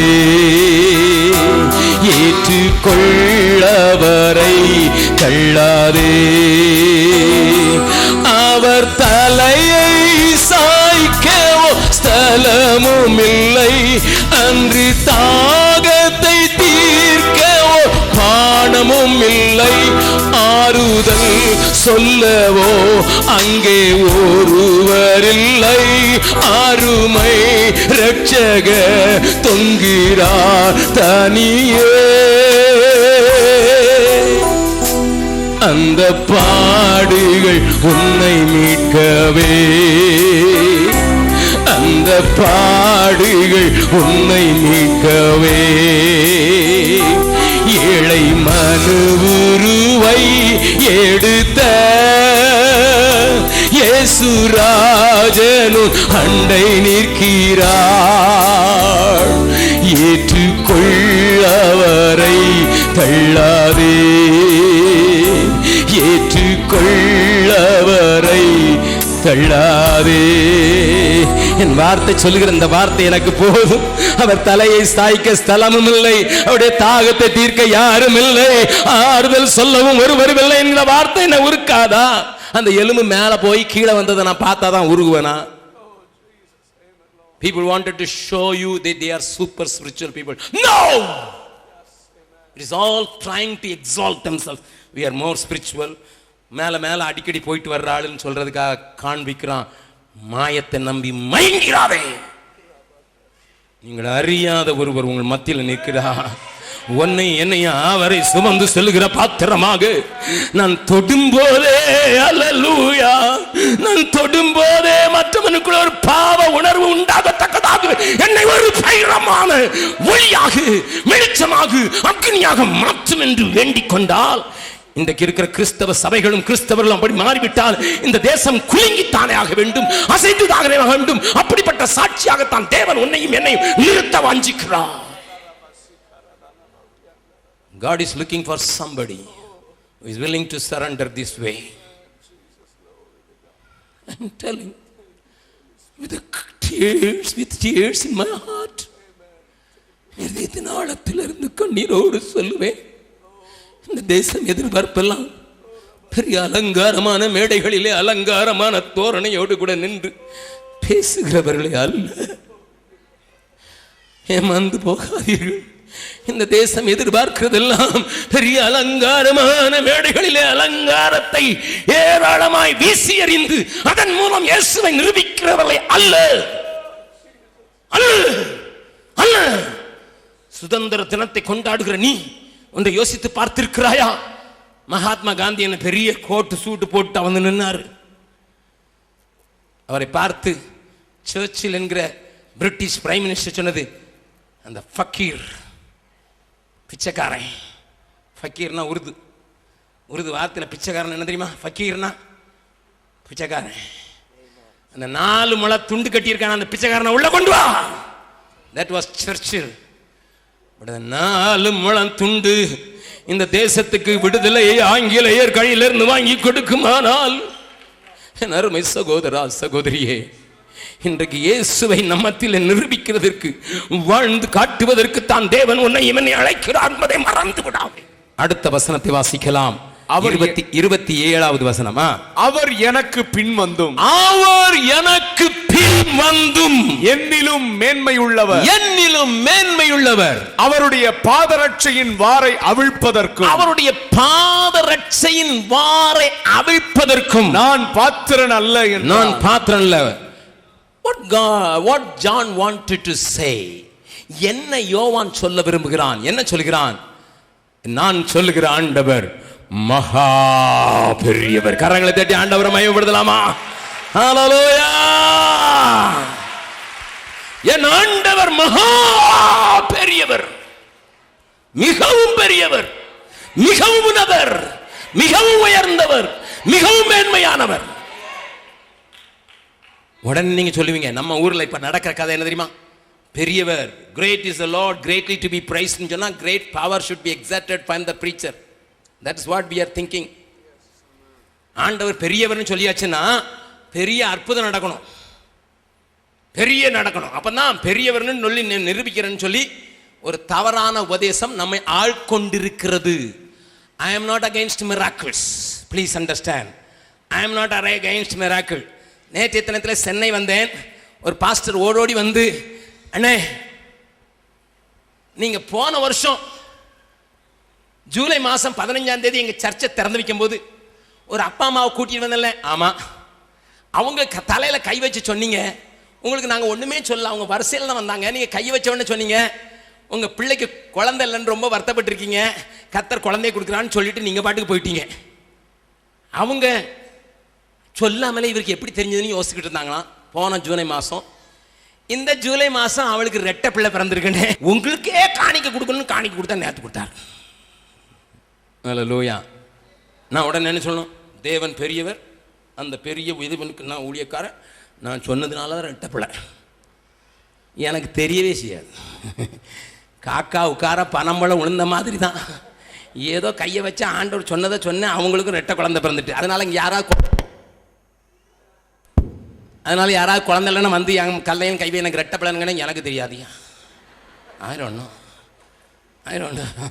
உனக்கு 2 பிளக்கமா 4 பிறக்கமா எனக்கு எப்படி தெரியும்? I didn't pray for twins also. நான் ப்ரேயர் ட்வின்ஸும் பண்ணலை. என்ன வந்தாங்க, அப்பா அம்மா தான் வந்தாங்க, அந்த மகளும் வரல.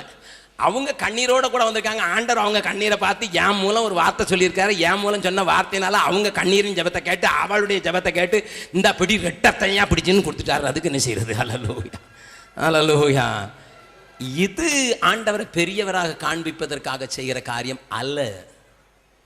I believe miracles. Please understand. என் கூட இருக்கிற விசுவாசிங்க எழுத படிக்க தெரிஞ்சாங்க. போன வருஷத்துலையும் அதுக்கு முந்தின வருஷத்துலையும் 4 பேரை செத்தவங்கள உயிரோடு எழுப்பியிருக்காங்க. கரங்களை தட்டி ஆண்டவரை மயம்படுத்தலாமா? எஸ், நான் உங்களுக்கு ஃபோட்டோவோட டெத் சர்டிஃபிகேட்டோட நிரூபிக்க முடியும். டெத் சர்டிஃபிகேட்டும் கொடுக்க முடியும், ஆளையும் கொண்டு நிறுத்த முடியும். செத்து பிணத்துக்கு மாலெல்லாம் போட்டு வச்ச ஆளை உயிரோடு எழுப்பிட்டா ஒருத்தி, எழுத படிக்க தெரியாத ஒரு கை நாட்டு. ஹல்லேலூயா! I am not against miracle, please understand. என்ன மிஸ்டேக் பண்ணக்கூடாது. இந்த யோவானை குறித்து என்ன சொல்லி இருக்கு தெரியுமா? வாசிக்கலாம். 10வது அதிகாரம், யோவான் 10வது அதிகாரம் வாசிங்க. யோவான் 10வது அதிகாரத்தில் ஆண்டவர் யோவானை குறித்து என்ன சொல்லி இருக்கிறார் பாருங்கள். 41வது வசனம். அநேகர் அவரிடத்தில் விசுவாசம் வைத்தார்கள். யோவான் ஒரு அற்புதத்தையும் செய்யவில்லை. ஆகிலும் இவரை குறித்து யோவான் சொன்னதெல்லாம் மெய்யாயிருக்கிறது என்றார்.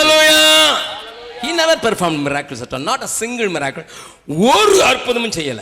அவன் தண்ணீரை திராட்சை ரசமும் ஆக்கல, செத்தவங்களை உயிரோடு எழுப்பல, அவன் ஒரு குஷ்டரோகியும் சுகமாக்கல, ஒரு செவிடனையும் பேச வைக்கல, காது கேட்க வைக்கல, என்னும் செய்யல.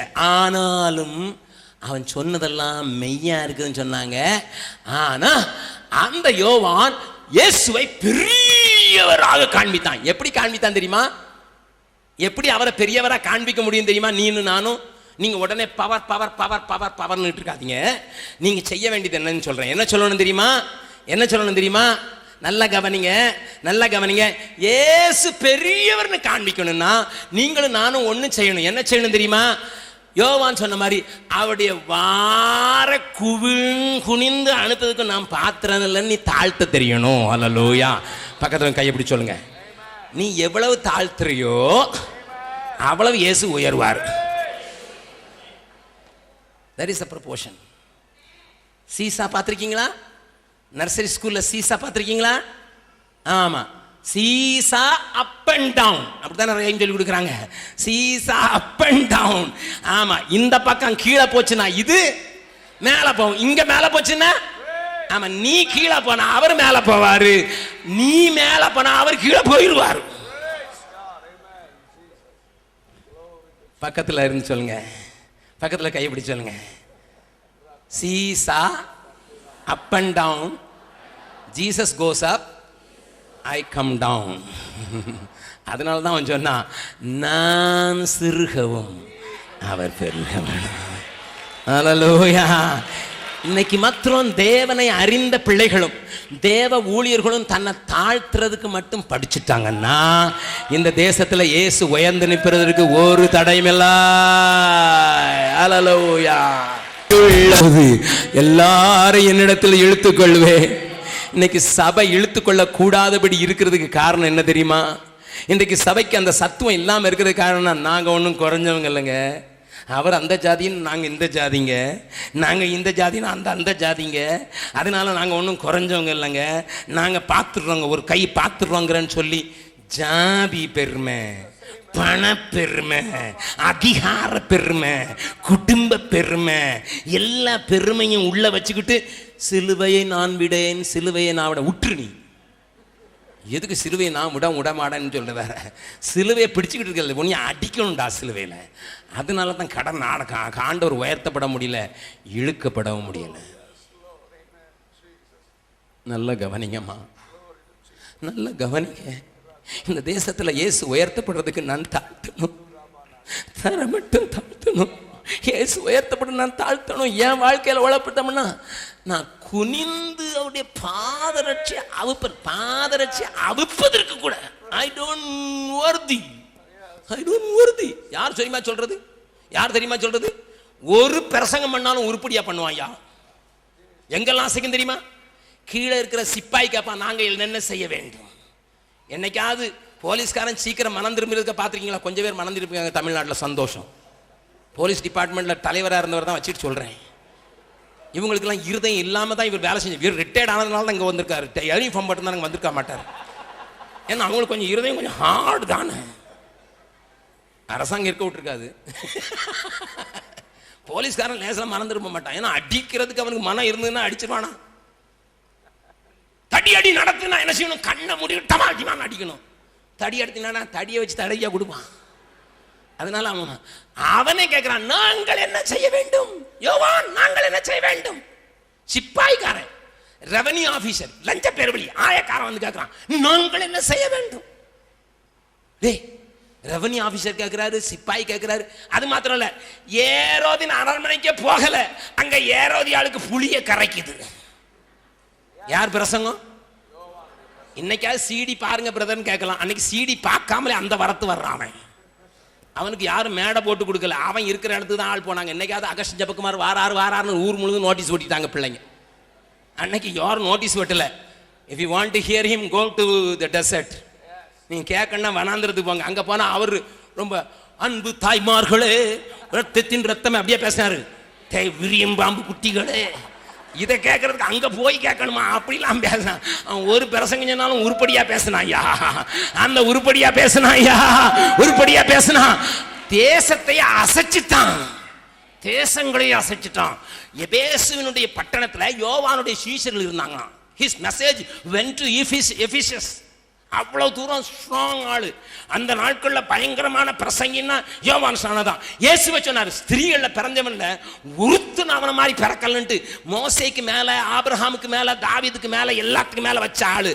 அந்த பெரிய ஆள் சொல்றான், நான் நூலை தொடுறது கூட எனக்கு தகுதி இல்லப்பா, நூலை தொடுறது கூட தகுதி இல்லை, தாழ்த்து தாழ்த்து ஒரு மேன்மை உள்ளது.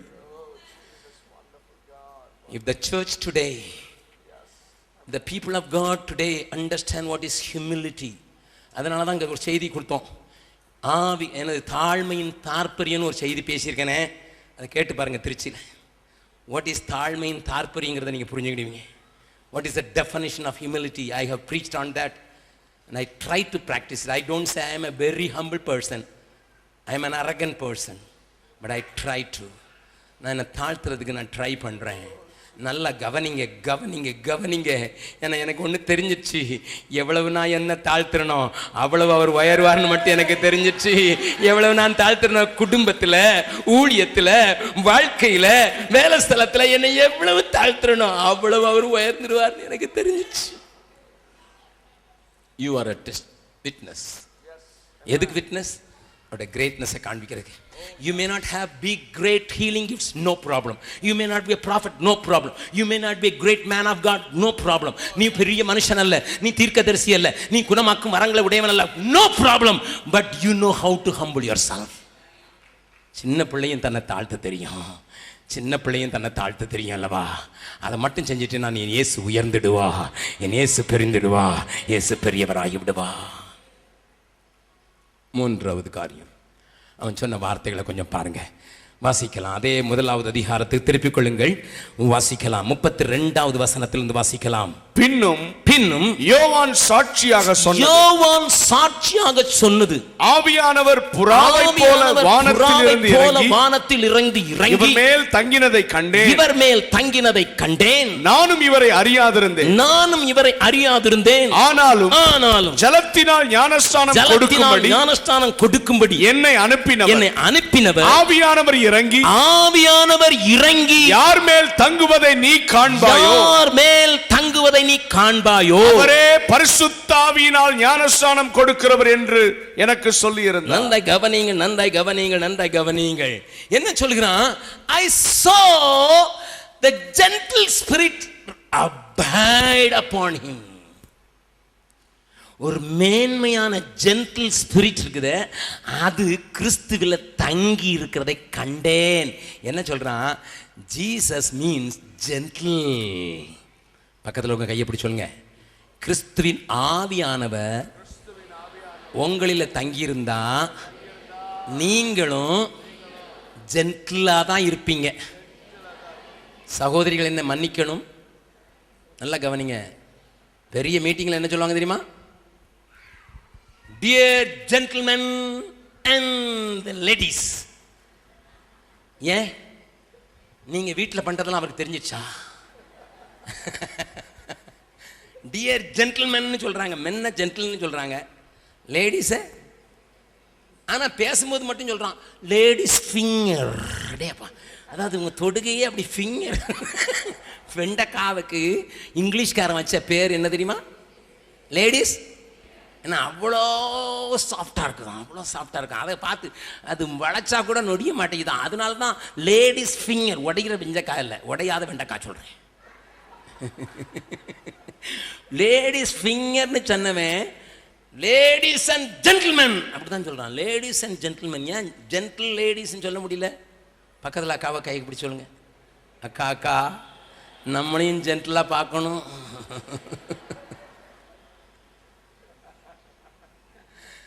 Hello, listen to me. நல்லா கவனிங்க.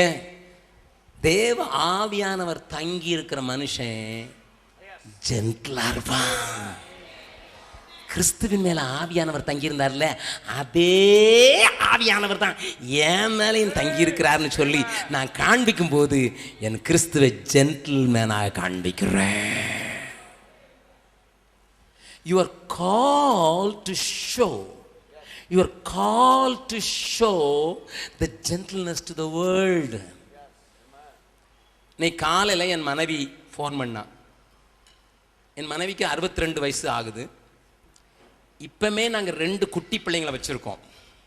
One is 4 years, another is 3 years. இந்த ரெண்டையும் சமாளிக்கிறதுக்குள்ள எங்களுக்கு, உங்களுக்கு தெரியும், 4 3 சேர்ந்ததுன்னா என்னது, 7 இல்லை 70. 4யும் 3யும் சமாளிக்கிறதுக்குள்ள நாங்கள் படுற பாடு. நான் எல்லா பொருளையும் எடுத்து எங்கேயாவது தான் வைக்கணும், இல்லைன்னா என் மகா எல்லாத்துலேயும் எடுத்து சைன் வச்சிருவா. எல்லாத்தையும் எங்கே தான் படித்தாலும் தெரில, அவள் எல்லாத்துலேயும் சைன் வைக்கிறா. இப்போ என்னன்னு தெரில, கேட்டால் நோட்டு புஸ்தகம் முழுதும் சைன், பைபிள் முழுதும் சைன். நான் அதனால் பாஸ்போர்ட் எடுத்து மேலே வச்சுட்டு வந்திருக்கேன்.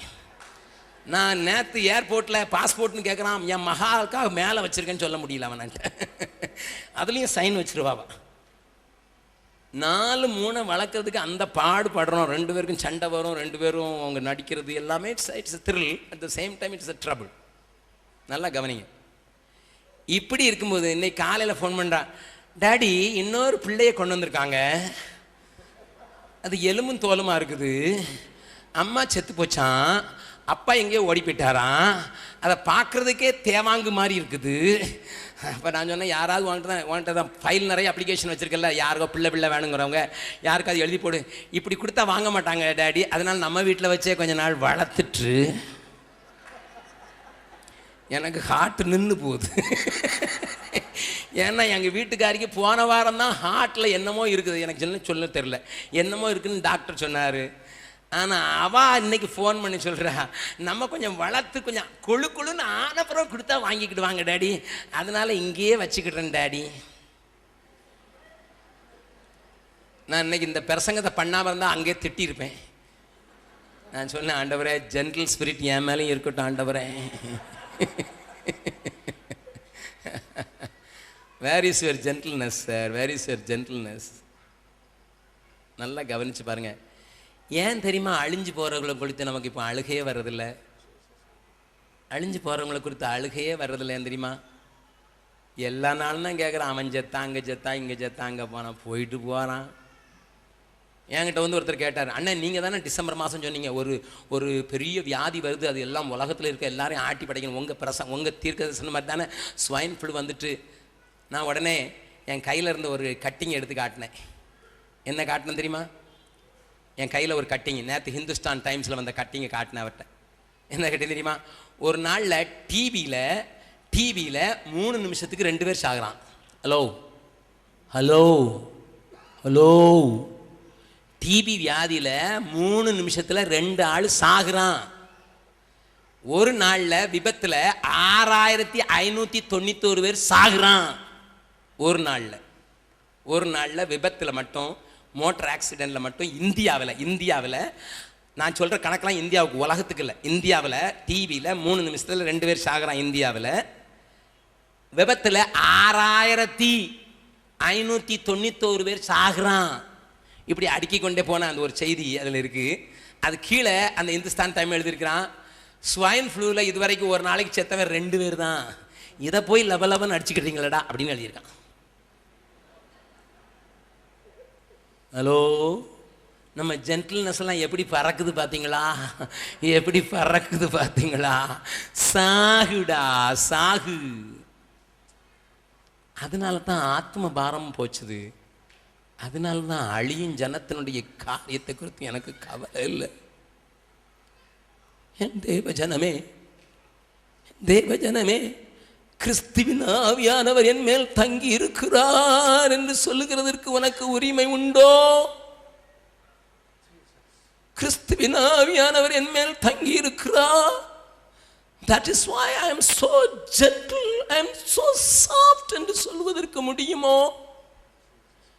John showed to the world, I saw the gentle spirit residing, abiding on him.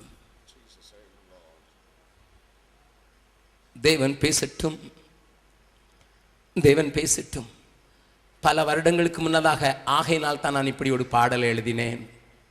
அழியும் ஜனத்தின் அழுகுரல், அன்பரே என்னையும் ஊருக்காதோ, மாளுவோரை மீட்க வந்தவரே, மண்டிடும் மக்களை மீட்டிடவே அனுப்புமே என்னையுமே. ஆண்டவரே உம்மை வேண்டுகிறே, அன்பென்னும் ஆவியால் என்னையும் ஆண்டவரே நீ நிரப்பிடும். ஆயுள் முழுதும் நின் சேவை செய்ய ஆண்டவரே என்னை அனுப்பிடும்.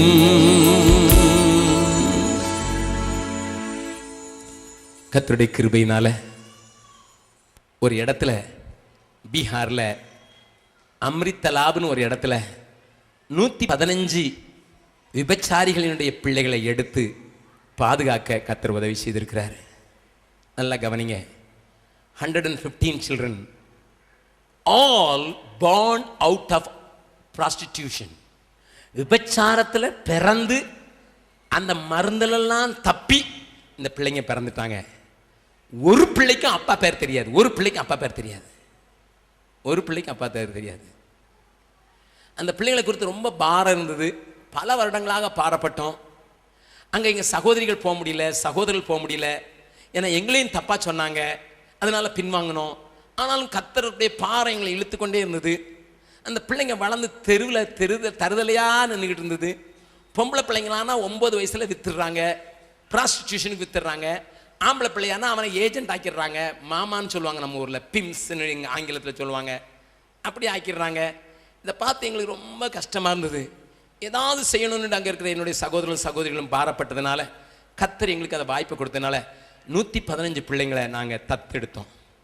ராத்திரி அவங்க வீட்டுக்கு அனுப்பிடுறோம். நான் பகல் முழுவதும் எங்களை காலையில் 6 மணிலேருந்து சாயங்காலம் 6 மணி வரைக்கும் சாப்பாடு, அவங்களுக்கு துணிமணி, படிப்பு எல்லாம் கொடுக்குறோம். நல்லா கவனிங்க. அந்த மக்கள் மத்தியில் ஊழியம் செய்யும்போது அந்த பிள்ளைங்களோட கூட நானும் எங்களுடைய மிஷினரி பிள்ளைங்கள்லாம் 2 பிள்ளைக்கு ஒரு பிள்ளைய தத்தெடுக்கிறது கொடுத்துருக்கேன். இந்த பிள்ளைங்க போய் அவங்களுக்கு குளிப்பாட்டி அவங்கள சட்டை போட்டுலாம் விடுவாங்க. அவங்களோட நானும் பழகணுங்கிறதுக்காக போன கிறிஸ்மஸ் டைமில் அவங்களெல்லாம் கூட்டு விட்டேன். இந்த பிள்ளைங்களில் 3ல் ஒரு பங்குக்கு HIV பாசிட்டிவ் அல்லது எய்ட்ஸ். அந்த பிள்ளைங்களுக்கு சொல்லவும் முடியல, அம்மாமாருக்கு சொன்னால் அடிச்சிருவாங்க, கவர்மெண்ட்டுக்கும் சொல்ல முடியல. இப்படிப்பட்ட ஒரு இக்கட்டான சூழ்நிலை அந்த பிள்ளைங்களை நாங்கள் பாதுகாத்து வருகிறோம். அந்த பிள்ளைங்களை போன கிறிஸ்மஸுக்கு முன்னால் 2 நாளைக்கு முன்னால் அவங்கள கூப்பிட்டு விட்டு அவங்களோட கொஞ்சம் பேசி விளையாடணுன்ட்டு நான் அவங்கள கூப்பிட்டு விட்டேன். அவங்களோட விளையாடணும். அவங்களுக்கு நல்ல சாப்பாடு கொடுத்தோம், நல்ல ட்ரெஸ் வாங்கி கொடுத்தோம், கம்ப்ளீட் ட்ரெஸ் எல்லாம் கொடுத்தோம். ரொம்ப சந்தோஷமாக இருந்தாங்க. வந்தவங்களோட நான் உட்காந்து 1/2 மணி நேரம் 1 யோவான் 4வது அதிகாரத்தை எடுத்து தேவ அன்பு என்ன செய்யும் அப்படிங்கிறத நான் அவங்களுக்கு சொல்லி, தேவ அன்பை பெற்ற மனுஷன் என்ன செய்வான்னு சொல்லி அவங்களுக்கு பேசினேன். கவனிங்க, நான் எல்லாம் பேசும்போது ஆண்டவர் நம்மிடத்தில் அன்பு கூட்டும்போது அந்த பிள்ளைங்க கண்ணீரோடு கூட கேட்டுக்கிட்டு இருந்தாங்க. I was a child evangelist and still a child evangelist. நான் பிள்ளைகளுக்கு வகுப்படுத்தி தான் ஊழியத்தை ஆரம்பித்தேன். இன்றைக்கி எங்கே போனாலும் நான் பிள்ளைங்களுக்கு நான் விடாமல் ஒரு சின்ன சண்டே ஸ்கூலாவது எடுத்துறது நான் ட்ரை பண்ணுறேன். நான் அவளோடு கூட பேசும்போது கண்ணீர் விட்டாங்க. அதுக்கு பிறகு நான் சொன்னேன், யோவான் 3:16 மாத்திரம் இல்லை, 1 யோவான் 3:16 நமக்கு தெரிஞ்சிருக்கணும்னு அந்த வசனத்தை வாசித்து காட்டினேன். இயேசு நம்மிடத்தில் அன்பு கூர்ந்தது போல நாமும் மற்றவர்களிடத்தில் அன்பு கூறுவதுக்கு கடனாளியாக இருக்கிறோங்கிறத காண்பித்து, அன்பு சும்மா அன்பு கூறுறேன்னு சொல்லாது, எதையாவது செய்தும் அப்படின்னு அவங்களுக்கு சொன்னேன். செய்துன்னு சொல்லிட்டு நான் சில உதாரணம் மட்டும் சொல்லிட்டு நான் அந்த பிள்ளைங்கள்லாம் உட்காந்துருந்தேன். 5 வயசுலேருந்து 9 வயசு வரைக்கும் பிள்ளைங்க இருந்தாங்க. அப்போ நான் கேட்டேன், நீ என்ன செய்ய போற? இயேசுவின் அன்பை ருசிச்சிருக்க, நீ என்ன செய்ய போற? ஒரு 5 வயசு பையன் வந்துருச்சுன்னா, அங்கிள் எனக்கு 2 ரொட்டி இருந்து நான் 1 கொடுத்துருவேன்.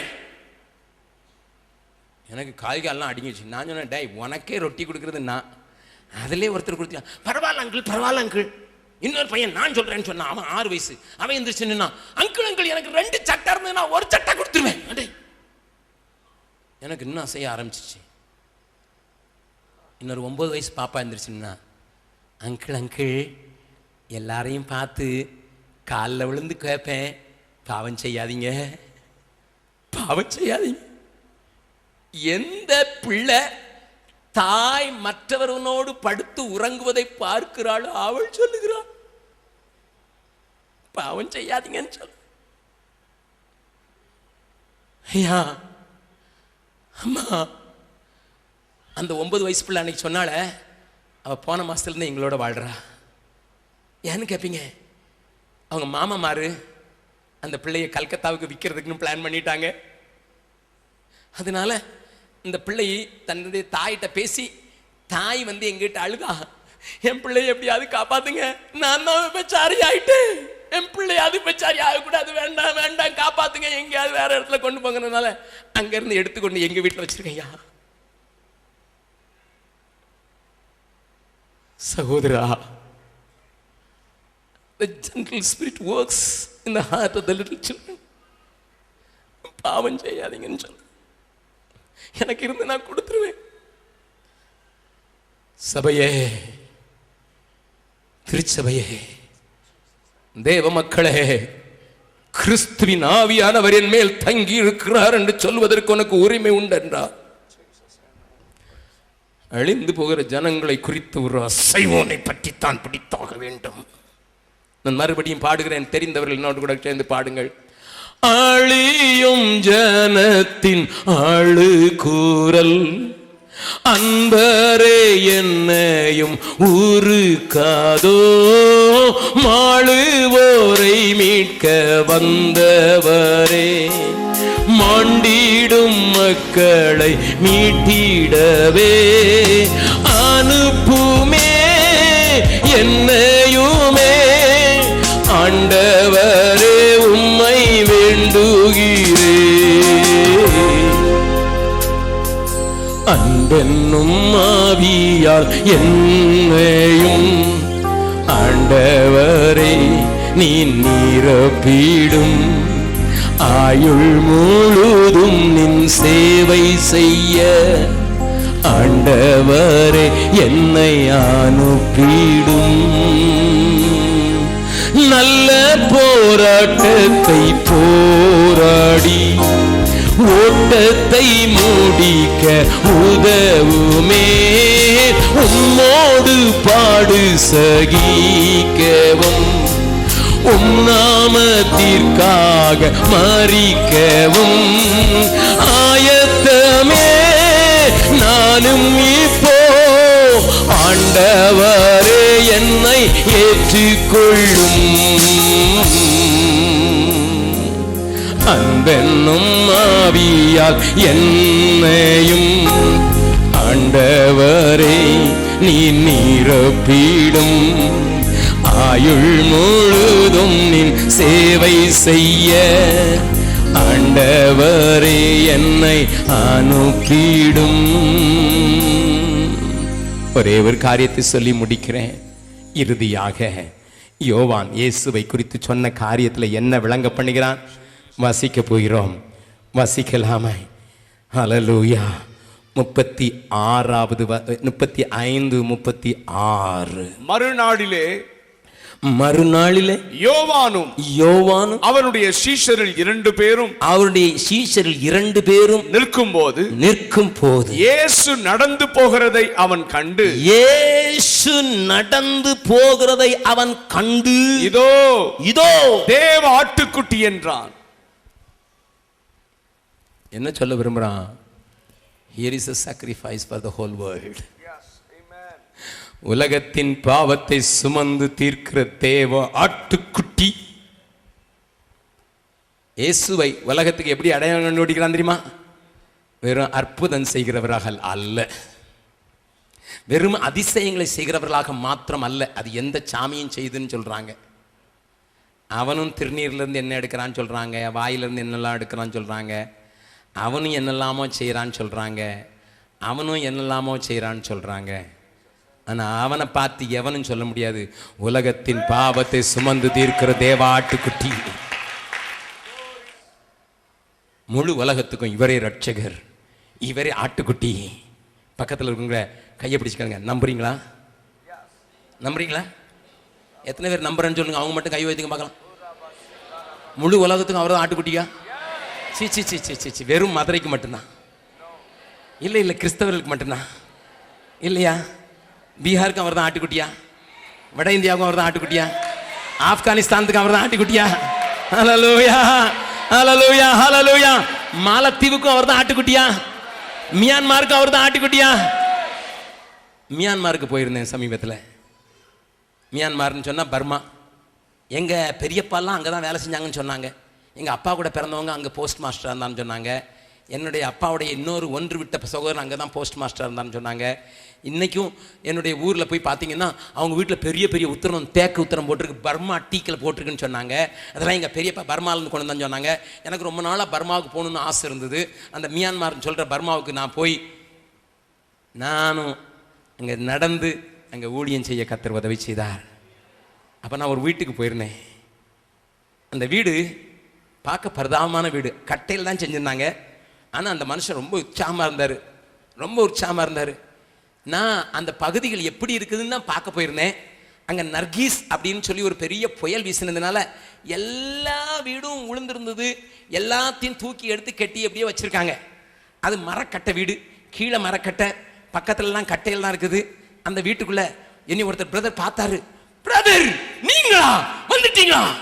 எனக்கு ஒன்றும் தெரியல, நான் இதான் முதல் தடவை போயிருக்கேன். நீங்களா வந்துட்டீங்களான்னு சொல்லிட்டு என்னை கரகரன்னு வண்டியிலேருந்து எடுத்து, அந்த வண்டி எப்படி போச்சுன்னு நான் சொல்ல வேண்டியதில்லை. அங்கே ஜீப்புன்னு சொன்னால் அதுக்கு பேர் உண்மையாகவே ஜீப்பு தான். கட்டப்பட்டா கட்டப்பட்டா கட்டப்பட்டா கட்டப்படான்னு அது என்னை தூக்கிட்டு போச்சு. அவர் என்னை வண்டியிலேருந்து இழுத்தாரு. இழுத்து எங்கள் வீட்டில் வந்து ஜோம் பண்ணிட்டு தான் போனார். நான் கேட்டேன், தமிழ் பேசுகிறாரு. அவரை பேத்து கேட்டேன், உங்களை என்னை எப்படி தெரியும் அப்படின்னு கேட்டேன். பிரதர் நான் ரோமன் கத்தோலிக்கராக இருந்தவன். உங்கள் செய்தி தானே என்னை ரசிச்சது. உங்கள் செய்தி ரசித்தது மட்டும் இல்லை பிரதர், என் வீட்டில் உட்கார இடம் இல்லாமல் இதில் நான் ஆட்களை கூட்டி வச்சு ஆராதனை நடத்துகிற காரணமே நீங்கள் தானே. நீங்கள் இப்போ வந்துட்டீங்கன்னா உங்களை விட்டுருவேனா அப்படின்னு வீட்டுகளை இழுத்துட்டு போய் என்னெல்லாமோ கொடுக்கணும்னு பார்த்தார். என்னெல்லாமோ அவர்கிட்ட இருக்குது. ஏழ்மையான வீடு. நான் கேட்டேன் என்ன நடந்ததுன்னுட்டு.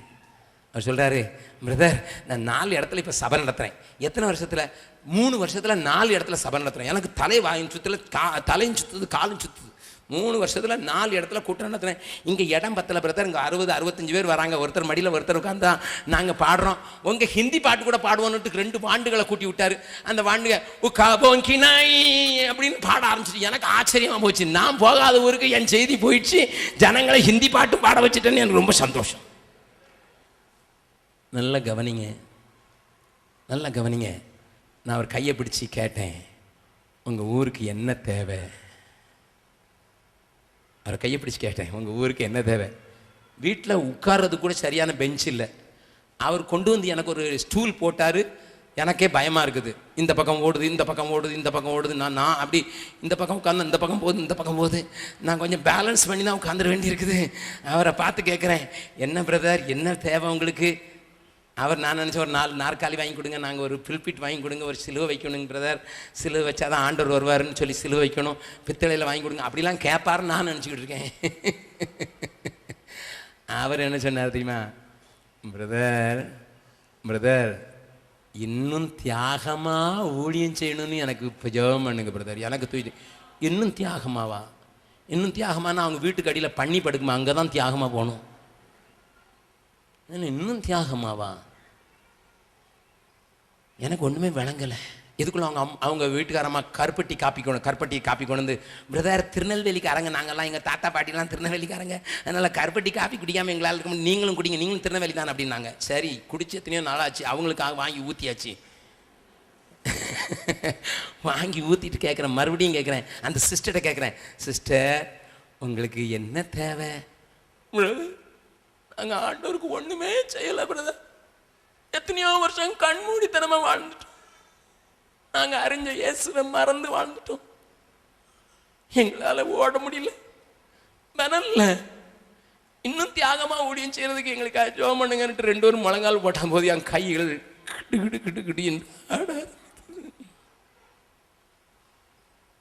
தேவஜனமே, ஆண்டவரை பின்பற்றுவதற்கு காரணம் என்ன? ஆண்டவருக்கு சாட்சியாக வாழ்வதற்கு என்ன செய்கிறாய்? அவரை வாழ்ந்து காண்பித்து உலகத்தின் பாவத்தை சுமந்து தீர்க்கிற தேவாட்டுக்குட்டியை உயர்த்தி எப்படியாயிலும் சிலரையாயிலும் ரட்சிக்கும் படிக்க கண்களை மூடலாம். யாரும் கண்களை திறக்க வேண்டாம், யாரும் எழுந்திருக்க வேண்டாம். தேவனோடு கூட பேசி இருக்கிறார். அந்த ஒளியை குறித்து சாட்சி கொடுக்க வந்த சாட்சியாக இருந்தான். We are here to testify about the light. அவரை குறித்து சாட்சி கொடுப்பதற்கு நீ என்ன செய்ய போகிறாய்? அவருடைய பிரசன்னத்தை சுமந்து செல்லும் பாத்திரமாக மாறப் போகிறாயா? அவர் உயர்ந்திருப்பதற்கு உன்னை தாழ்த்த போகிறாயா? அவர் மென்மையானவர் என்பதை சொல்லுவதற்கு நீ உன் மென்மையை காண்பிக்க போகிறாயா? உலகத்தின் பாவத்தை சுமந்து தீர்க்கிற தேவாட்டுக்குட்டி என்கிற காரியத்தை மனதிலே கொண்டு உலகத்திற்கு இயேசுவை அறிவிக்கும் பணிக்கு, உலகத்திலே இயேசுவை அறிவிக்கும் பணிக்கு உன்னால் ஏன்றதை செய்ய போகிறாய்? அல்லது நீ மாத்திரம் வாழ்ந்து, நீ மாத்திரம் சுயித்து, நீ மாத்திரம் அரவசப்பட்டு, நீ மாத்திரம் ஆடி பாடி நீயும் அவரை தொழுது கொள்ள போகிறாயா?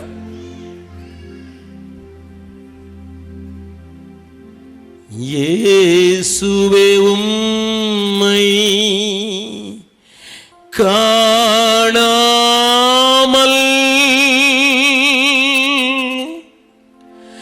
கண்கள் உறங்காது,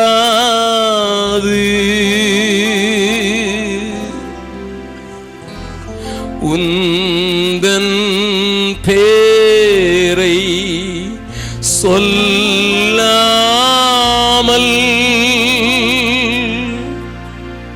உள்ளம் உறங்காது, கடலில் சென்று சேராமல் நதியும் அடங்காது, இறைவா உம்மை சேராமல் இமைகள் உறங்காது,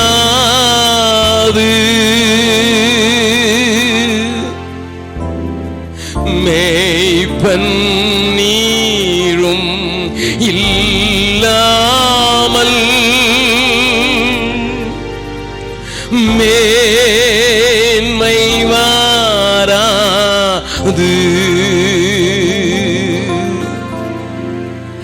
மந்தைகள் பாடும் சோகங்கள்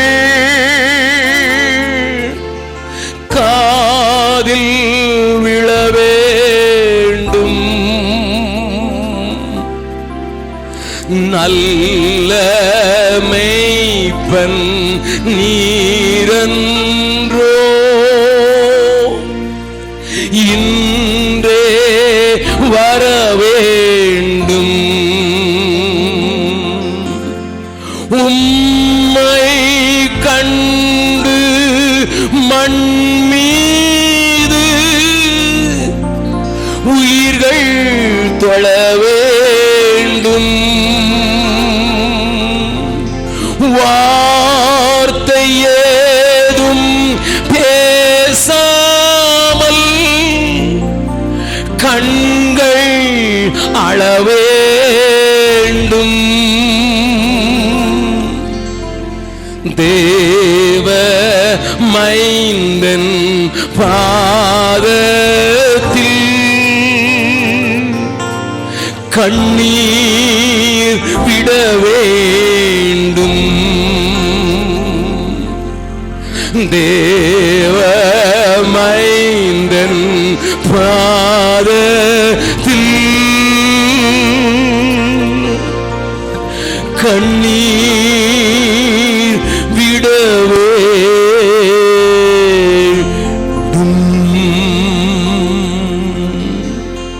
எல்லாரும் அமைதியா இருக்கிற நேரத்தில் எனக்கு புரிஞ்சிடுச்சு, நான் சாட்சியாக வாழ்ந்து இயேசுவை இந்த உலகத்துக்கு பிரதிபலிக்க அழைக்கப்பட்டவள் என்பதை புரிந்து விட்டேன். ஏதாவது ஒரு விதத்தில் அவருக்கு சாட்சியா வாழ்றதுக்கு நான் ஒப்பு கொடுக்கிறேன்னு சொல்றவங்க மாத்திரம் உங்க வலது கையை உயர்த்தி காண்பிப்பேன். அவருடைய பிரசன்னத்தை தூக்கி சொல்லுகிறவனாக என்னை தாழ்த்துவதற்கு என்னை ஒப்புக் கொடுக்கிறவனாக, என் கிறிஸ்து உயர்த்தப்பட வேண்டும் என்பது மாத்திரம் நோக்கம் உள்ளவளாக, என்னுடைய மென்மை தன்மை மற்றவர்களை தொடுமுடியாக என்னை ஒப்புக் கொடுத்து உலகத்திற்கு அவர் இரட்சகர் என்பதை காண்பிப்பதற்கு என்னால் முடிந்ததை செய்வதற்கு என்னை ஒப்புக் கொடுக்கிறேன் சொல்லு. நல்ல கையை உயர்த்து. கிட்டத்தட்ட அநேகர் உயர்த்தி இருக்கிறபடி அப்படி எழுந்து நிற்கலாமா? Thank you Jesus. தேவன் உங்களை தொடும்படியாக இறங்கி வருகிறதை பார்க்கிறேன். தேவ பிரசன்னம் இந்த அறையில இருக்கிற ஒவ்வொருவர் மேலும் அபரிதமாக இதுவரை இல்லாத அளவுக்கு இறங்கி வரப்போகிறதை பார்க்கிறேன். என் ஆண்டவர் இன்றைக்கு காலையில ஜெபிக்கும் போதே சொன்ன காரியம் அதுதான். இங்க வருகிற எல்லாருக்கும் ஒரு பெரிய மறுரூபத்தை நான் கட்டளையிடுவதற்கான ஒரு மறுரூபத்தின் ஆவியை நான் கொடுக்க போகிறேன். ஒரு பயங்கரமான ஒரு மறுரூபம், அவர்கள் எதிர்பார்க்காத ஒரு பெரிய தொடுதல் இந்த நாளிலே நான் கட்டளையிடப்படுகிறேன் சொல்கிறேன். அந்த காரியத்தை நான் பார்க்கிறேன். ஆண்டவருடைய கிருபையின் மேகம், கிருபையின் மேகம், கிருபையின் மேகம் அவரை உயர்த்தும்படியாக இந்த தேசத்திலே உன்னை கொண்டு அவரை உயர்த்தும்படியாக, உன் குடும்பத்தை கொண்டு அவரை உயர்த்தும்படியாக, உனக்கு கொடுத்த வாக்கு தத்தங்கள் மூலமாக அவரை உயர்த்தும்படியாக.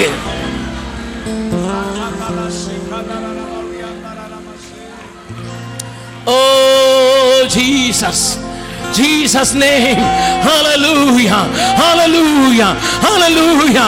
அவருடைய வல்ல பிரசன்னமும் அவருடைய ஆளுகையும் அநேகரை பிடித்து அவரை கவுகிறதை பார்க்கிறேன். என் குணங்கள் மாறுகிறது, என்னுடைய உள்ளான மனிதனிலே மாற்றம், அது என்னுடைய வெளியான செய்கையிலே மாற்றம். எல்லாரும் சொல்ல போகிறோம், தேவனே நீர் பெரியவர், இயேசுவே நீர் பரிசுத்தர், வாக்கு தத்தம் செய்த கர்த்தரே, வாக்கு மாறா உண்மை நாதரே, நீர் பெரியவர் என்று நான் காண்பிப்பதற்கு எந்த தடையும் இல்லாத ஒரு வாழ்க்கைக்கு என்னை ஒப்புக் கொடுக்கிறேன், எந்த தடுக்கலும் இல்லாத ஒரு வாழ்க்கைக்கு ஒப்புக் கொடுக்கிறேன் என்று சொல்லு. அந்த கவியை மாத்திரம் இருதயத்தின் ஆழத்திலிருந்து பார்க்கணும். தேவனே நீ பெரியவர், தேவனே நீ பரிசுத்தர்,